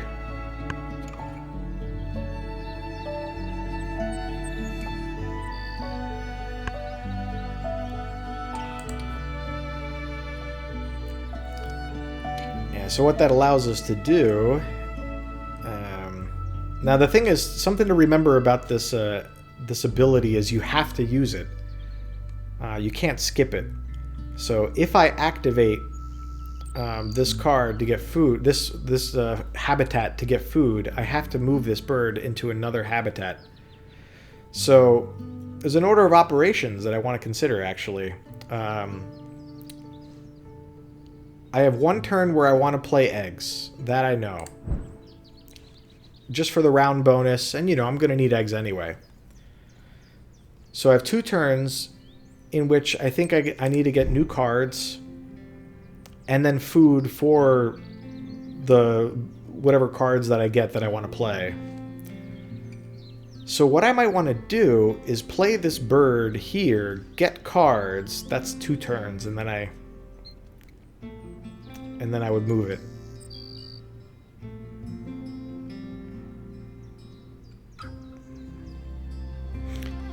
I think I'm right though.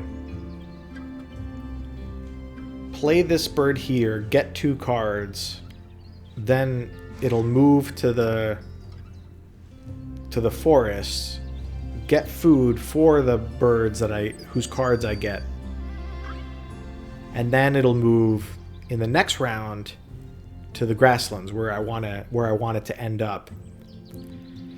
Yeah, that's perfect. And let's see which of these cards I might want to get. So if I want to have a card for the grasslands just in case I need another bird there for the round bonus, it's not a bad choice to have. But if I go towards the common raven,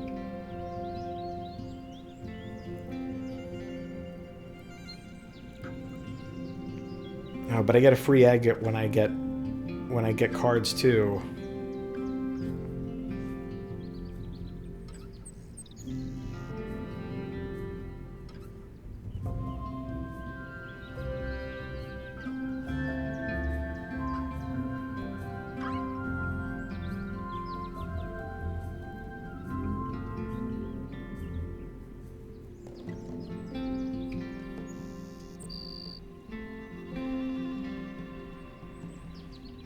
Alright, we'll try and get the common raven, I think. So let's play this here.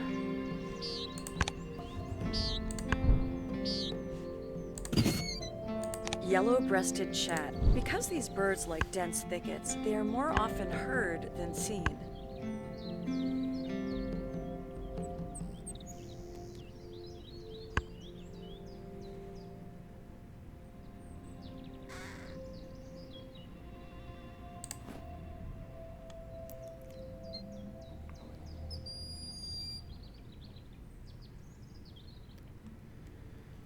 Alright, so now we're going to grab cards. Let's grab the common raven.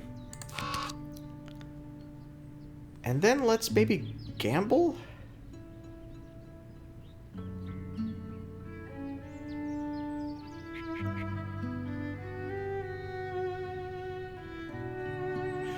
Yeah, let's gamble.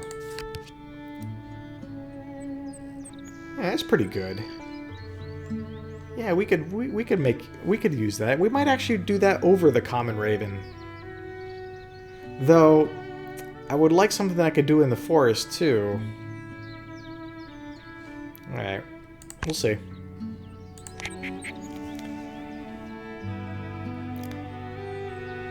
Yeah, so we're gonna move this to the forest next. And now we get to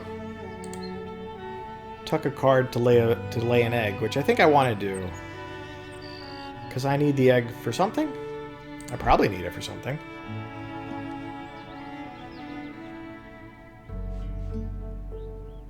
No, I can spend a card to get an extra food for something. So I don't have any food right now.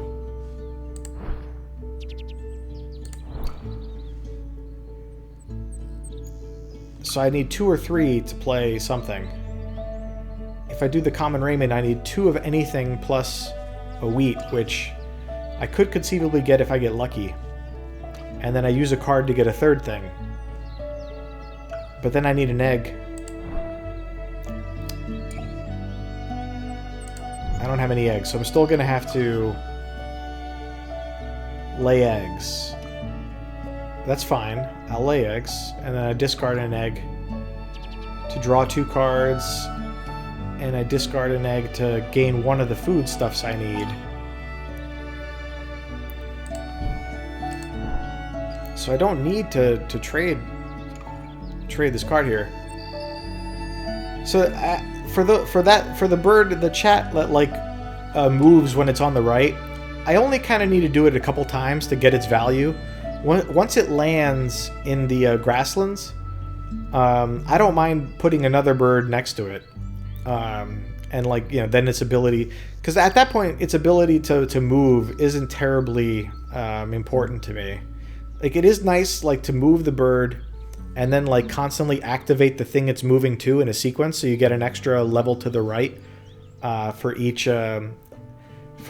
habitat. Like, it's still good to do that, but it's not as big a deal, so I'm not like trying to think that far ahead. I'm just trying to think like how many cards and eggs I'm going to need in order to have the required foodstuffs and eggs to place either the common raven or the American coot, just to have another bird to put down. Because you got to play birds. Like, that's the name of the game.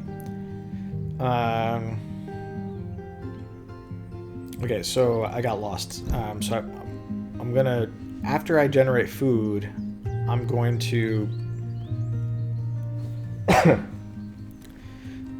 I'll have a 4th thing there, so I'll be able to get 4 eggs. One of these eggs will get me a foodstuff. So I'll have 1 of the foodstuffs.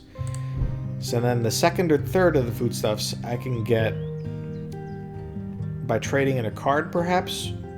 Or I won't need to. Yeah, I won't need to. So I can do any of these. I can do the common raven or the coot without too much concern. So let's do the common raven, and let's tuck you.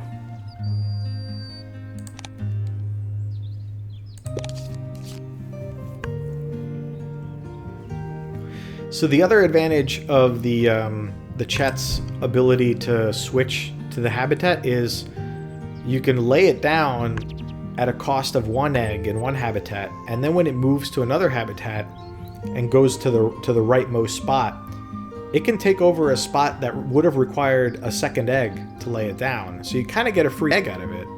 It's a very powerful ability if you like take advantage of it. Okay, so this is the last turn, and I'm not in a rush to do the food thing. So what I can do is do the egg thing now, in order to have this round. But that's only going to be... Let's take a look at what the other players have up to there. So you've got 0 birds. You're doing terribly. 0 birds with that type of nest. So you got 3 eggs. 3 eggs with that type of nest. 5. So you got 5. And you got 0. 0, 0, and 5. So if I get 1 egg on this nest type, then I get 2nd place in the round, which is at least something. It's better than tying for last. So let's do it. Let's do eggs.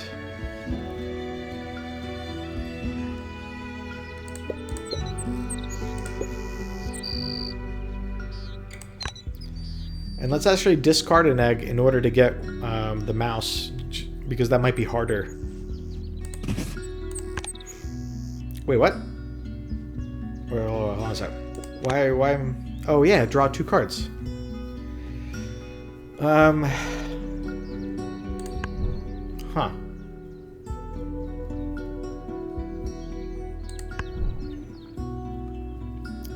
I don't know if I want to draw 2 cards.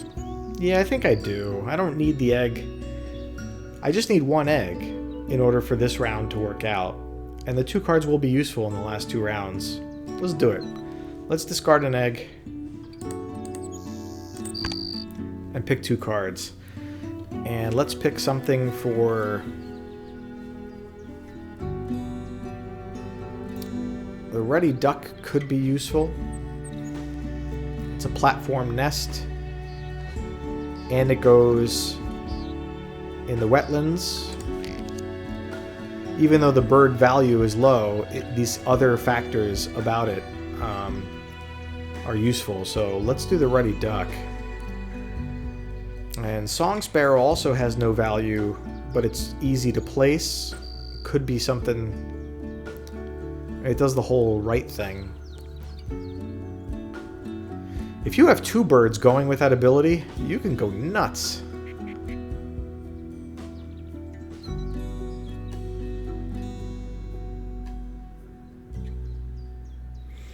I'm gonna want to place more birds. Like there's no doubt about it. Yeah, the Ready Duck is awesome looking.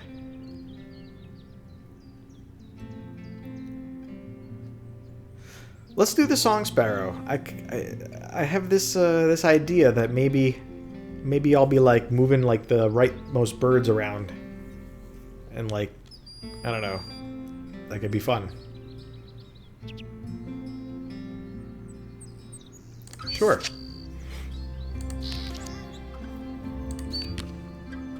I don't care.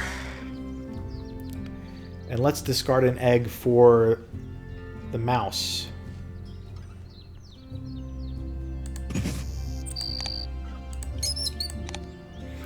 Beautiful. So we should get 2nd place on the round bonus here, and then we're going to be in great shape for the 3rd round bonus. Like,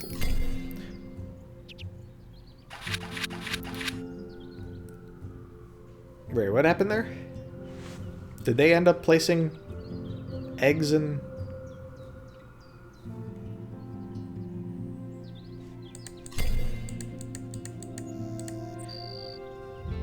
Well, that's weird. We ended up tying with them. Which means they must have played an egg in that. Okay, well, so it goes. That didn't work.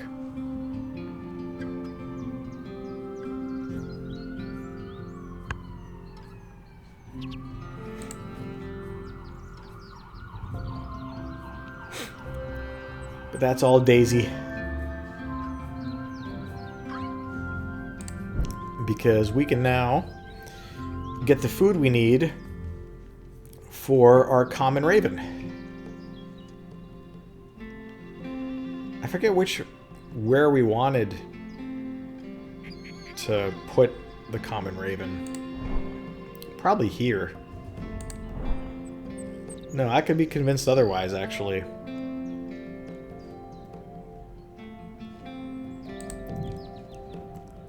Okay, so if we're gonna do the common raven next, which I think we will, to avoid getting in the way of the rightmost thing, then we need 2 wild cards.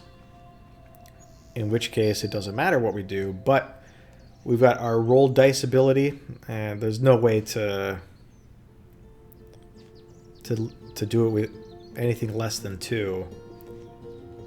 So let's just roll now, and then grab these 2. Whoops.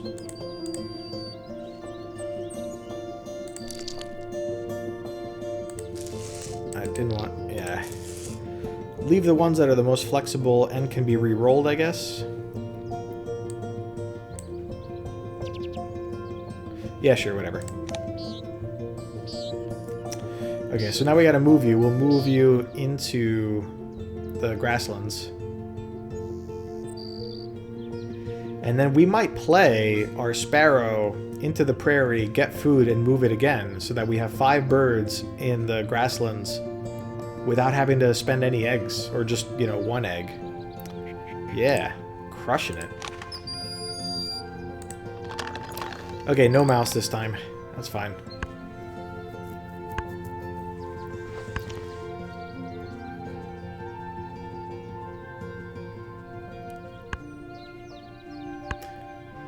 Oh, it's not birds in grasslands, it's eggs. Alright, we'll have to... I have to save a couple turns then to get eggs. I'll have the birds, which means egg slots.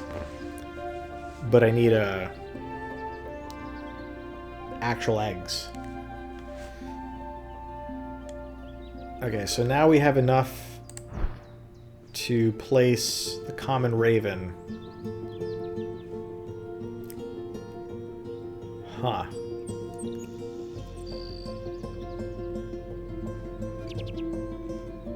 How do I want to do this?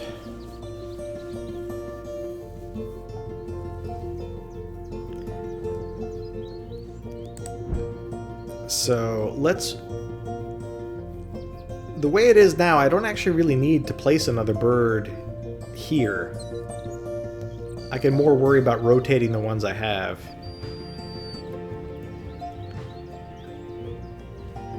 So, the common raven, what do I want to do after I place the common raven? I want to try and place either the ruddy duck, probably, which means I need 1 source of food, which means I need to generate food.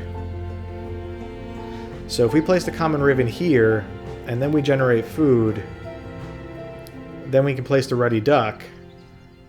Wait, I'm gonna need another egg. I only have 1. I have 2 eggs. Perfect.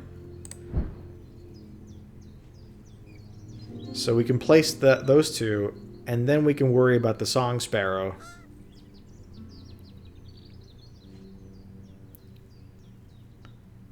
And generating eggs. Okay, so common raven is going here.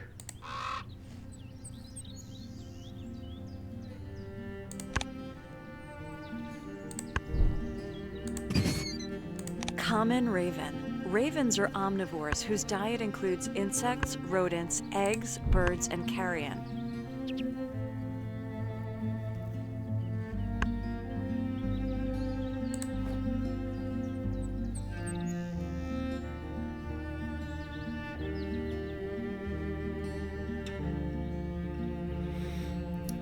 So I'm kind of in a bad position on getting food. I have to take the mouse and then rely on luck when I re-roll.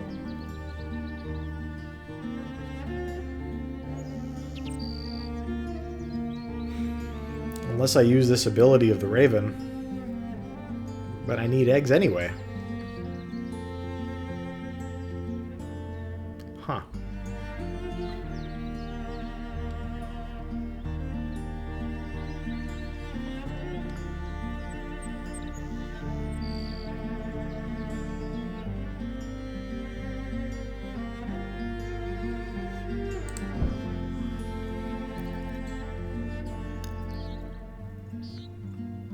That's fine.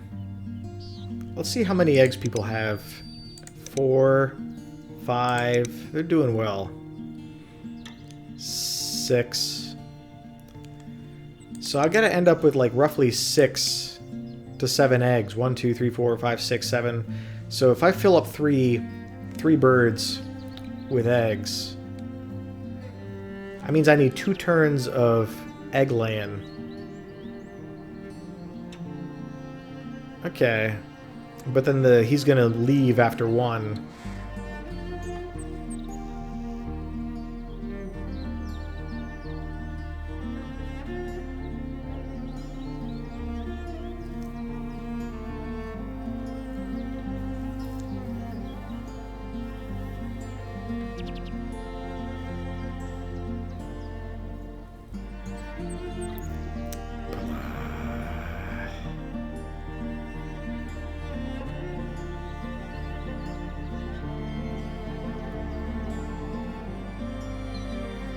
Yeah. Okay. Let's do this way.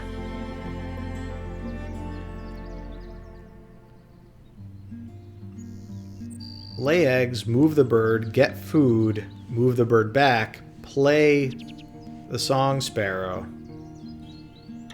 Okay. Let's do this. Or play the ruddy duck. And then lay eggs. Something like that. Okay.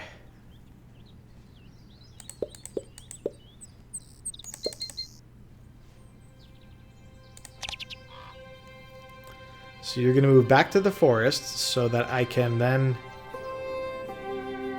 get food for my next bird. And then I'm going to discard an egg in order to draw cards and to get food for the song sparrow.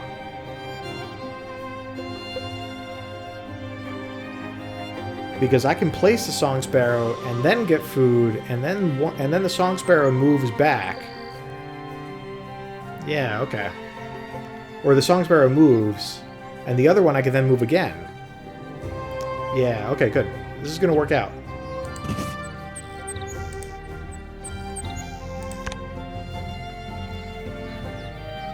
Okay, so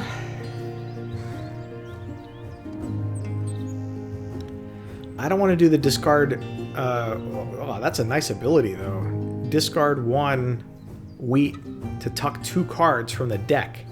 It's basically trade 1 food for 2 points, which is a great trade. But I have to have that food, and I'm kind of strapped for food right now. But that won't remain the case for long. But I need a lot to play it. And it's not the nest type for me, so forget it. So yeah, I like this nest. I like this one. The green heron looks great. Fish crow, sure. I don't know if I'll play it, but I'll grab it. Now let's discard another egg and get something towards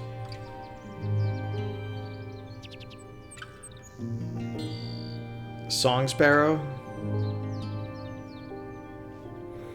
Any reason to maybe, like, play one of these first? I don't know if I have enough turns for that.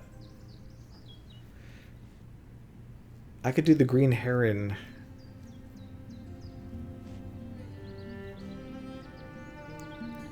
I could do the green heron or the ruddy duck. Let's do the green heron.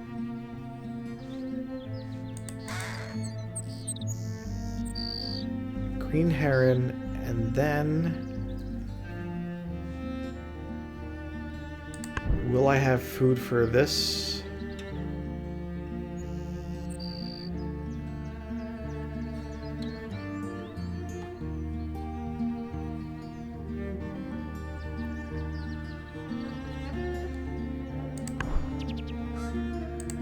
Green heron, get food, lay eggs.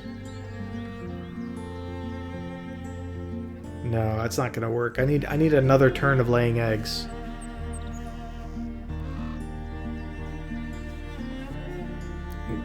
Green heron, get food. So get food, lay eggs, and then I have a third turn. So if I get food next round, then this is gonna move back.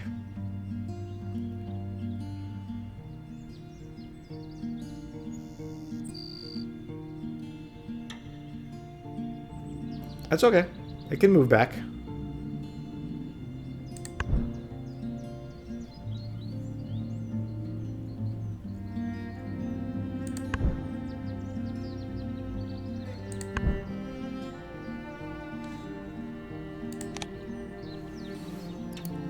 And then after it moves back, then we'll lay down the green heron.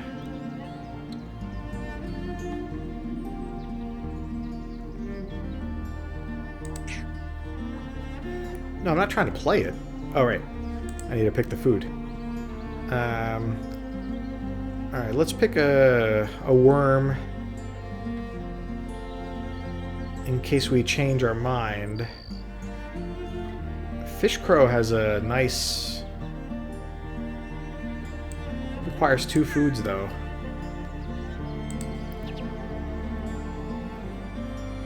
Now let's do green heron.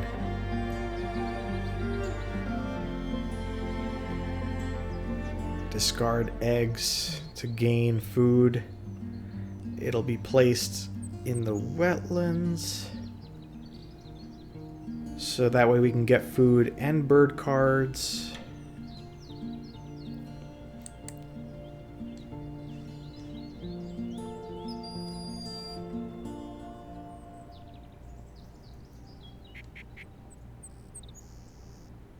Alright, let's get a fish.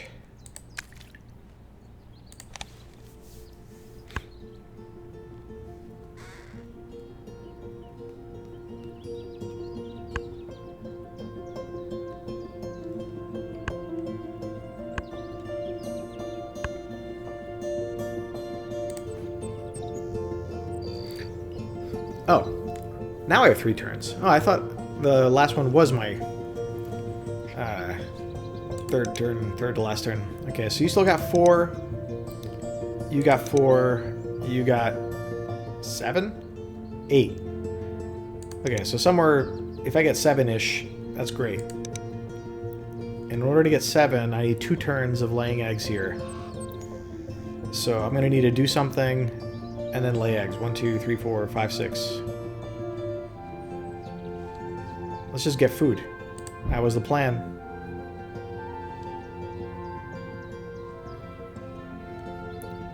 And we'll use the food to place to get something for this.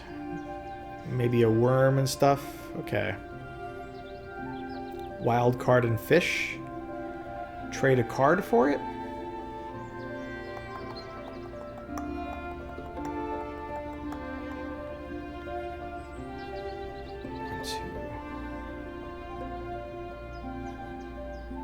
I'm not going to trade a card for it, actually.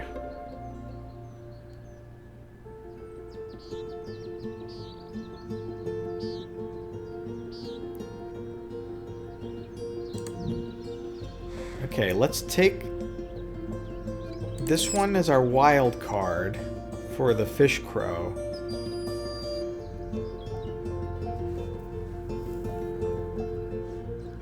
And then if we want to do the green heron,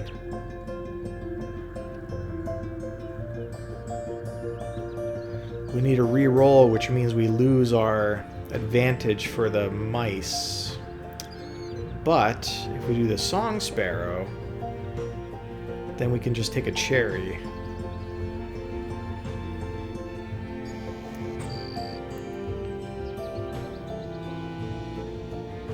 It doesn't participate in the bonus, though.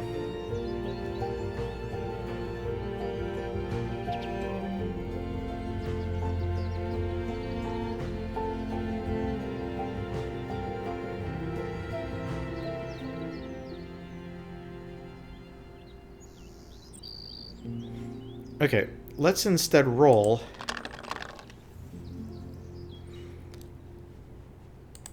And let's take... No, I don't want to play it. I just want to look at it. And let's take something for the green heron. So we're going to use the fish and the mouse. So we have... We'll take the worm. And let's also take something else.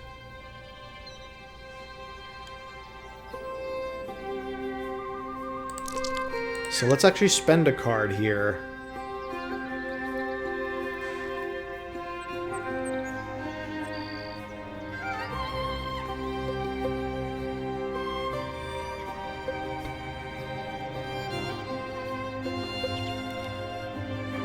Let's get rid of the ready duck. Even though it has the nest type we like, we're going to get some extra cards later. And let's take a cherry for that other bird. Perfect. And now we'll move you to the grasslands again. And discard whatever...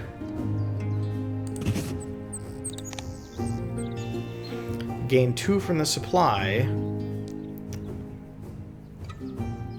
So, mousefish, that, we got it. So, at this point, we're just prepping for the next use of food,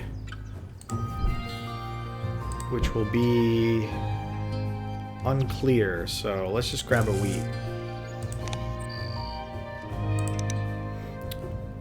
Oh, we get 2 things.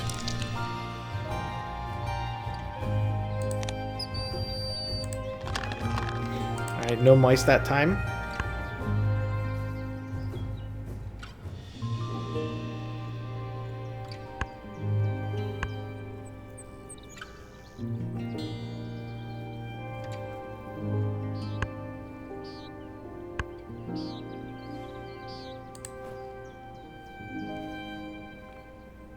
Alright, so now we need 2 turns of laying eggs, and this will also get us cards and food.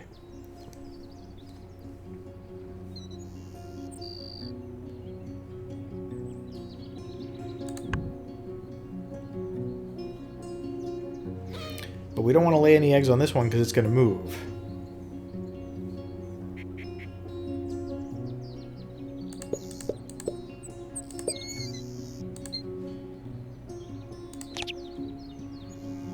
I think we might actually move you...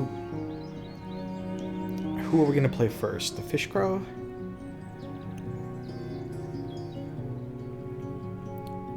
We might play the song sparrow to move things around.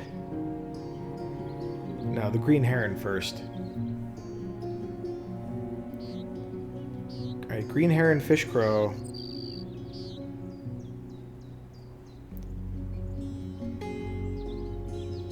So move you back to the forest. And draw 2 cards so that we can use them, maybe?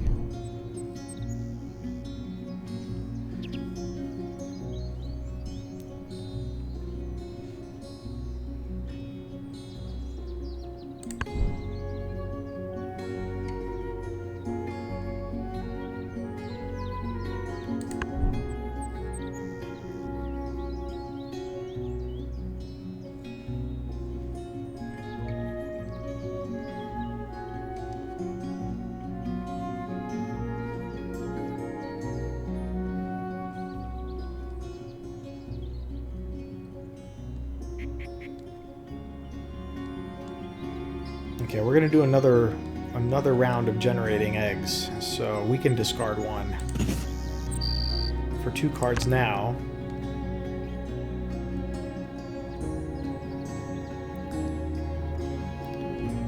None of them have the nest type that we like.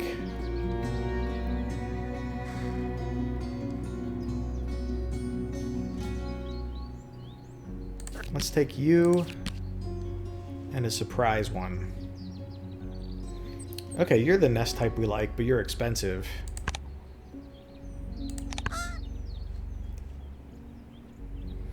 And we might want to discard an egg to get a supply.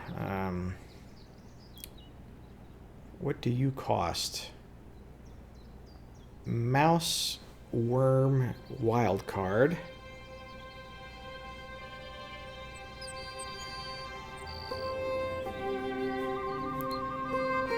We have worm, we have fish. We might need another worm.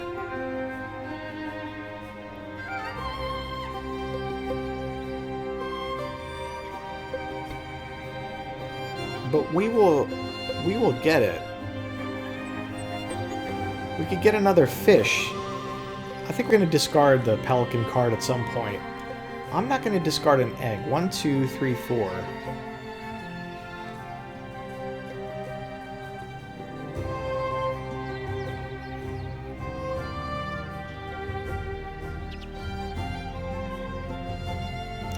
Yeah, I'm not going to discard a card, because next one I want to fill these up so there's 8, or 9. 1, 2, 3, 4, 5, 6, 7, 8. 8. So let's skip this power.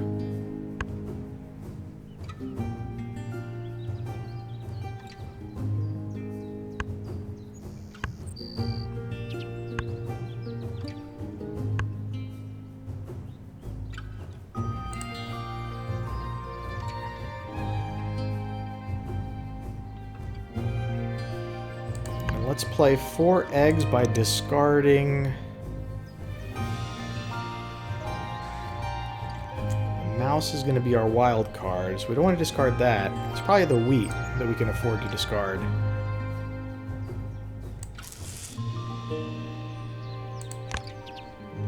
One, 2, 3, 4.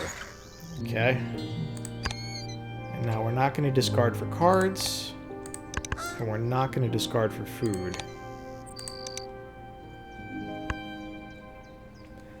Alright, so now we should be in contention for the second place spot.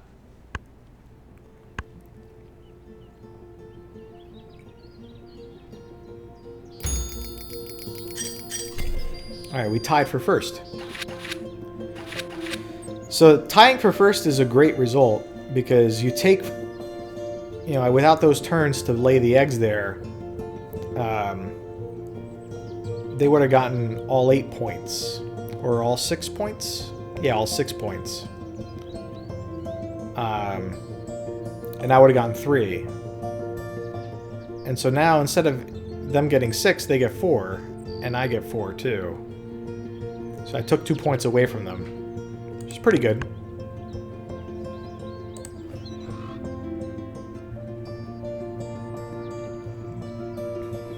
Alright, so now I have 5 turns to maximize my birds and eggs. That's the whole goal. 5 turns to maximize birds and eggs. And so I kind of want to place... I don't actually think I ever need to draw cards again. And so I might need to get food again to place a bird if I... I don't even know. I have a lot of cards. I have a lot of eggs. I have enough food for like 1 or 2 or 3 of these. Let's see. It's one of the reasons that these move to the right thing becomes less useful, but I think food is going to be the resource I'm starved on.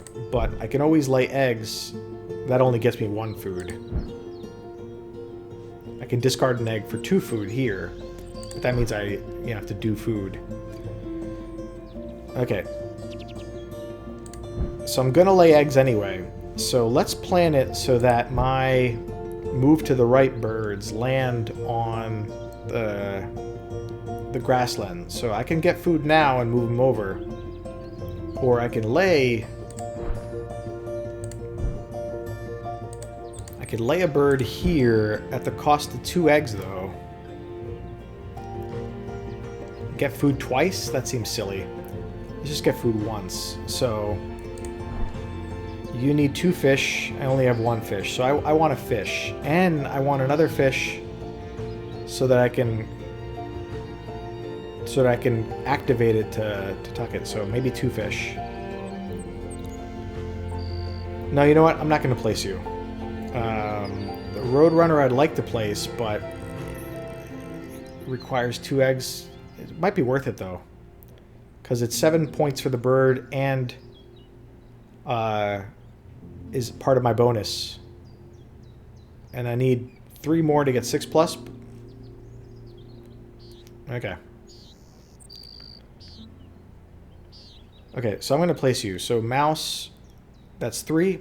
I'm left with fish and worm. I'm left with fish and something. Hold on a sec. I'm left with worm. I'm left with worm and any of the top 3. So I could do you.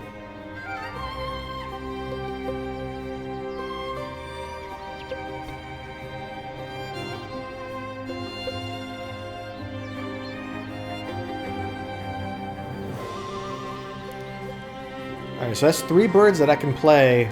No, go back. 3 birds to get me to 6. And that's 7 points for my bonus. That's my goal. Okay, 3 birds of the nest type. So that means I need you or you 3. So you're fish or worm. So let's say worm. That leaves me with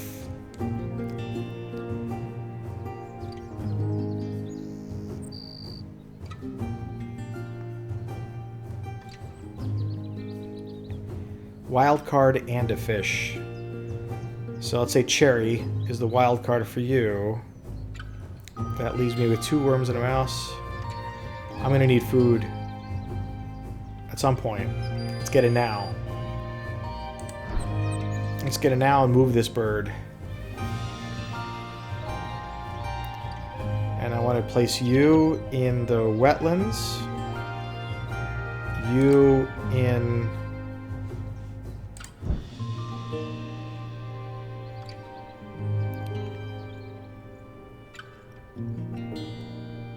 and you 2, I'll figure it out. You're definitely going in the wetlands though. So food now. We'll trade a card for extra food maybe? Is there anything, other things where we tuck cards? I don't know if we'll ever actually activate this one. We might just to get the... No, we're never going to activate that one. So we can trade a card now for extra food just in case we get this math wrong. Okay, so we're going to need another fish. And let's trade one of the cards we're not going to use, which is a Song Sparrow. We know we need a fish. Let's get a worm. Let's get a cherry. Wait, we need 2 fish for... That's not the bird we're going to place. Alright, this should work.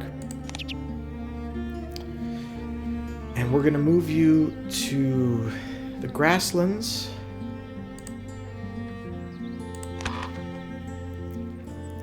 And discard egg for 2 wildcard foods, but we probably won't need any more food than we already got.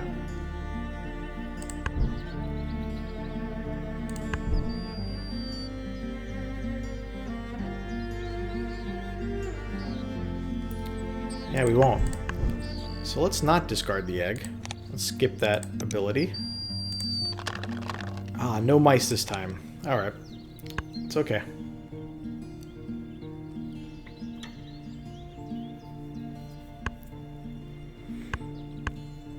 Okay, so now we can do 3 turns to place the birds, and 1 turn to get eggs at the end.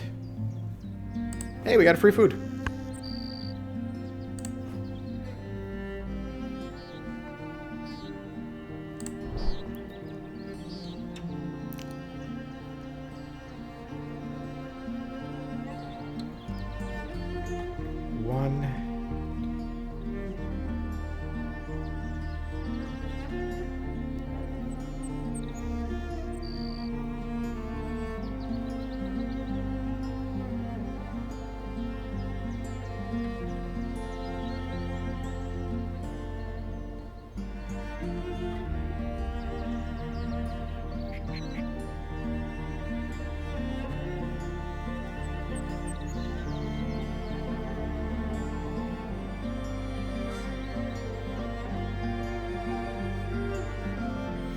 Yeah, the order doesn't matter so much.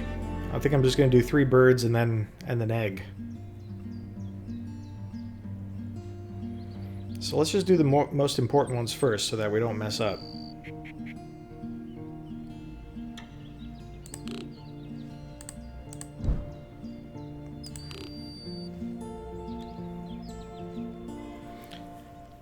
Okay, we want to do mouse, worm, and wild. And the wild can be... cherry should be fine. It doesn't conflict with our other ones.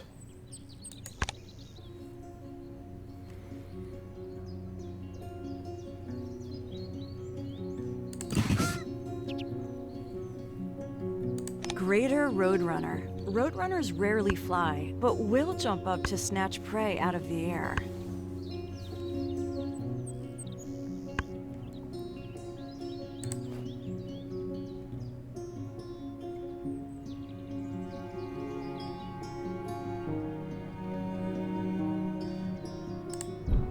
Okay, let's place the green heron down here, and then the other one will probably go up there.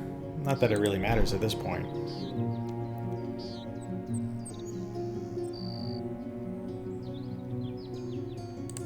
Place you, and let's use the worm since we have more of that.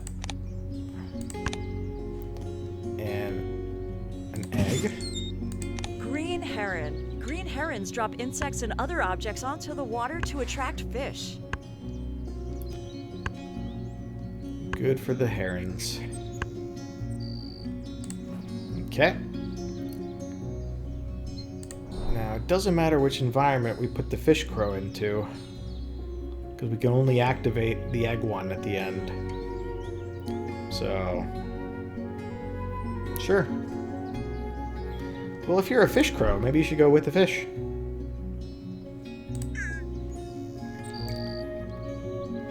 Alright, wild card. That's fine, and we have enough food left over to also get an extra egg at the end, which is exactly what I wanted.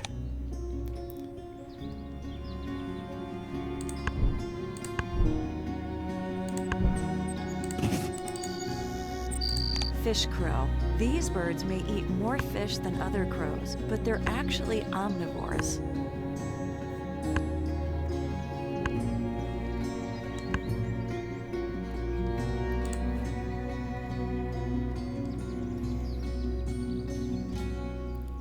Okay.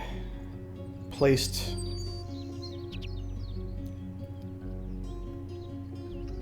Yeah, we got the bonus we wanted. Now last turn, let's give away our food.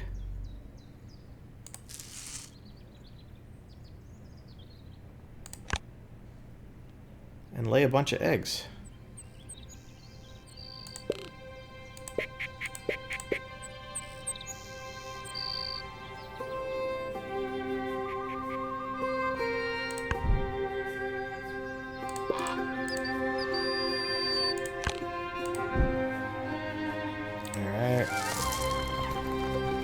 Oh, what are you kidding me? It was 51? Alright, so we didn't get that point. We don't need to draw 2 cards. That won't benefit us in any way.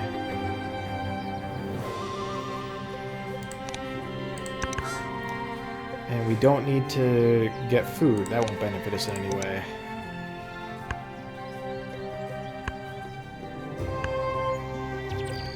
Okay, we should have gotten this round's bonus. That's a lot of birds. Okay, so what are we drawing cards for? Whatever.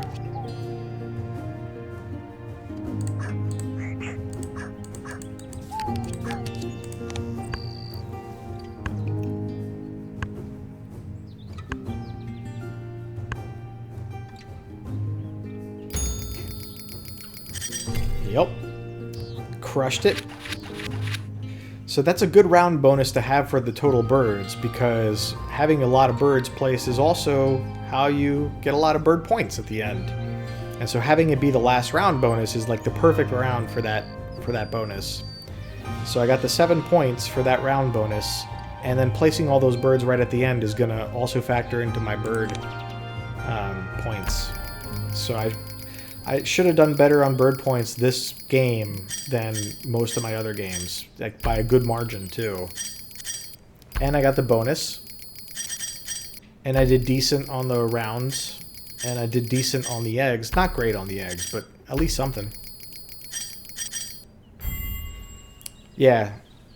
So it's weird because like 76 as a score might not be like that impressive. Like that's roughly what I got last round.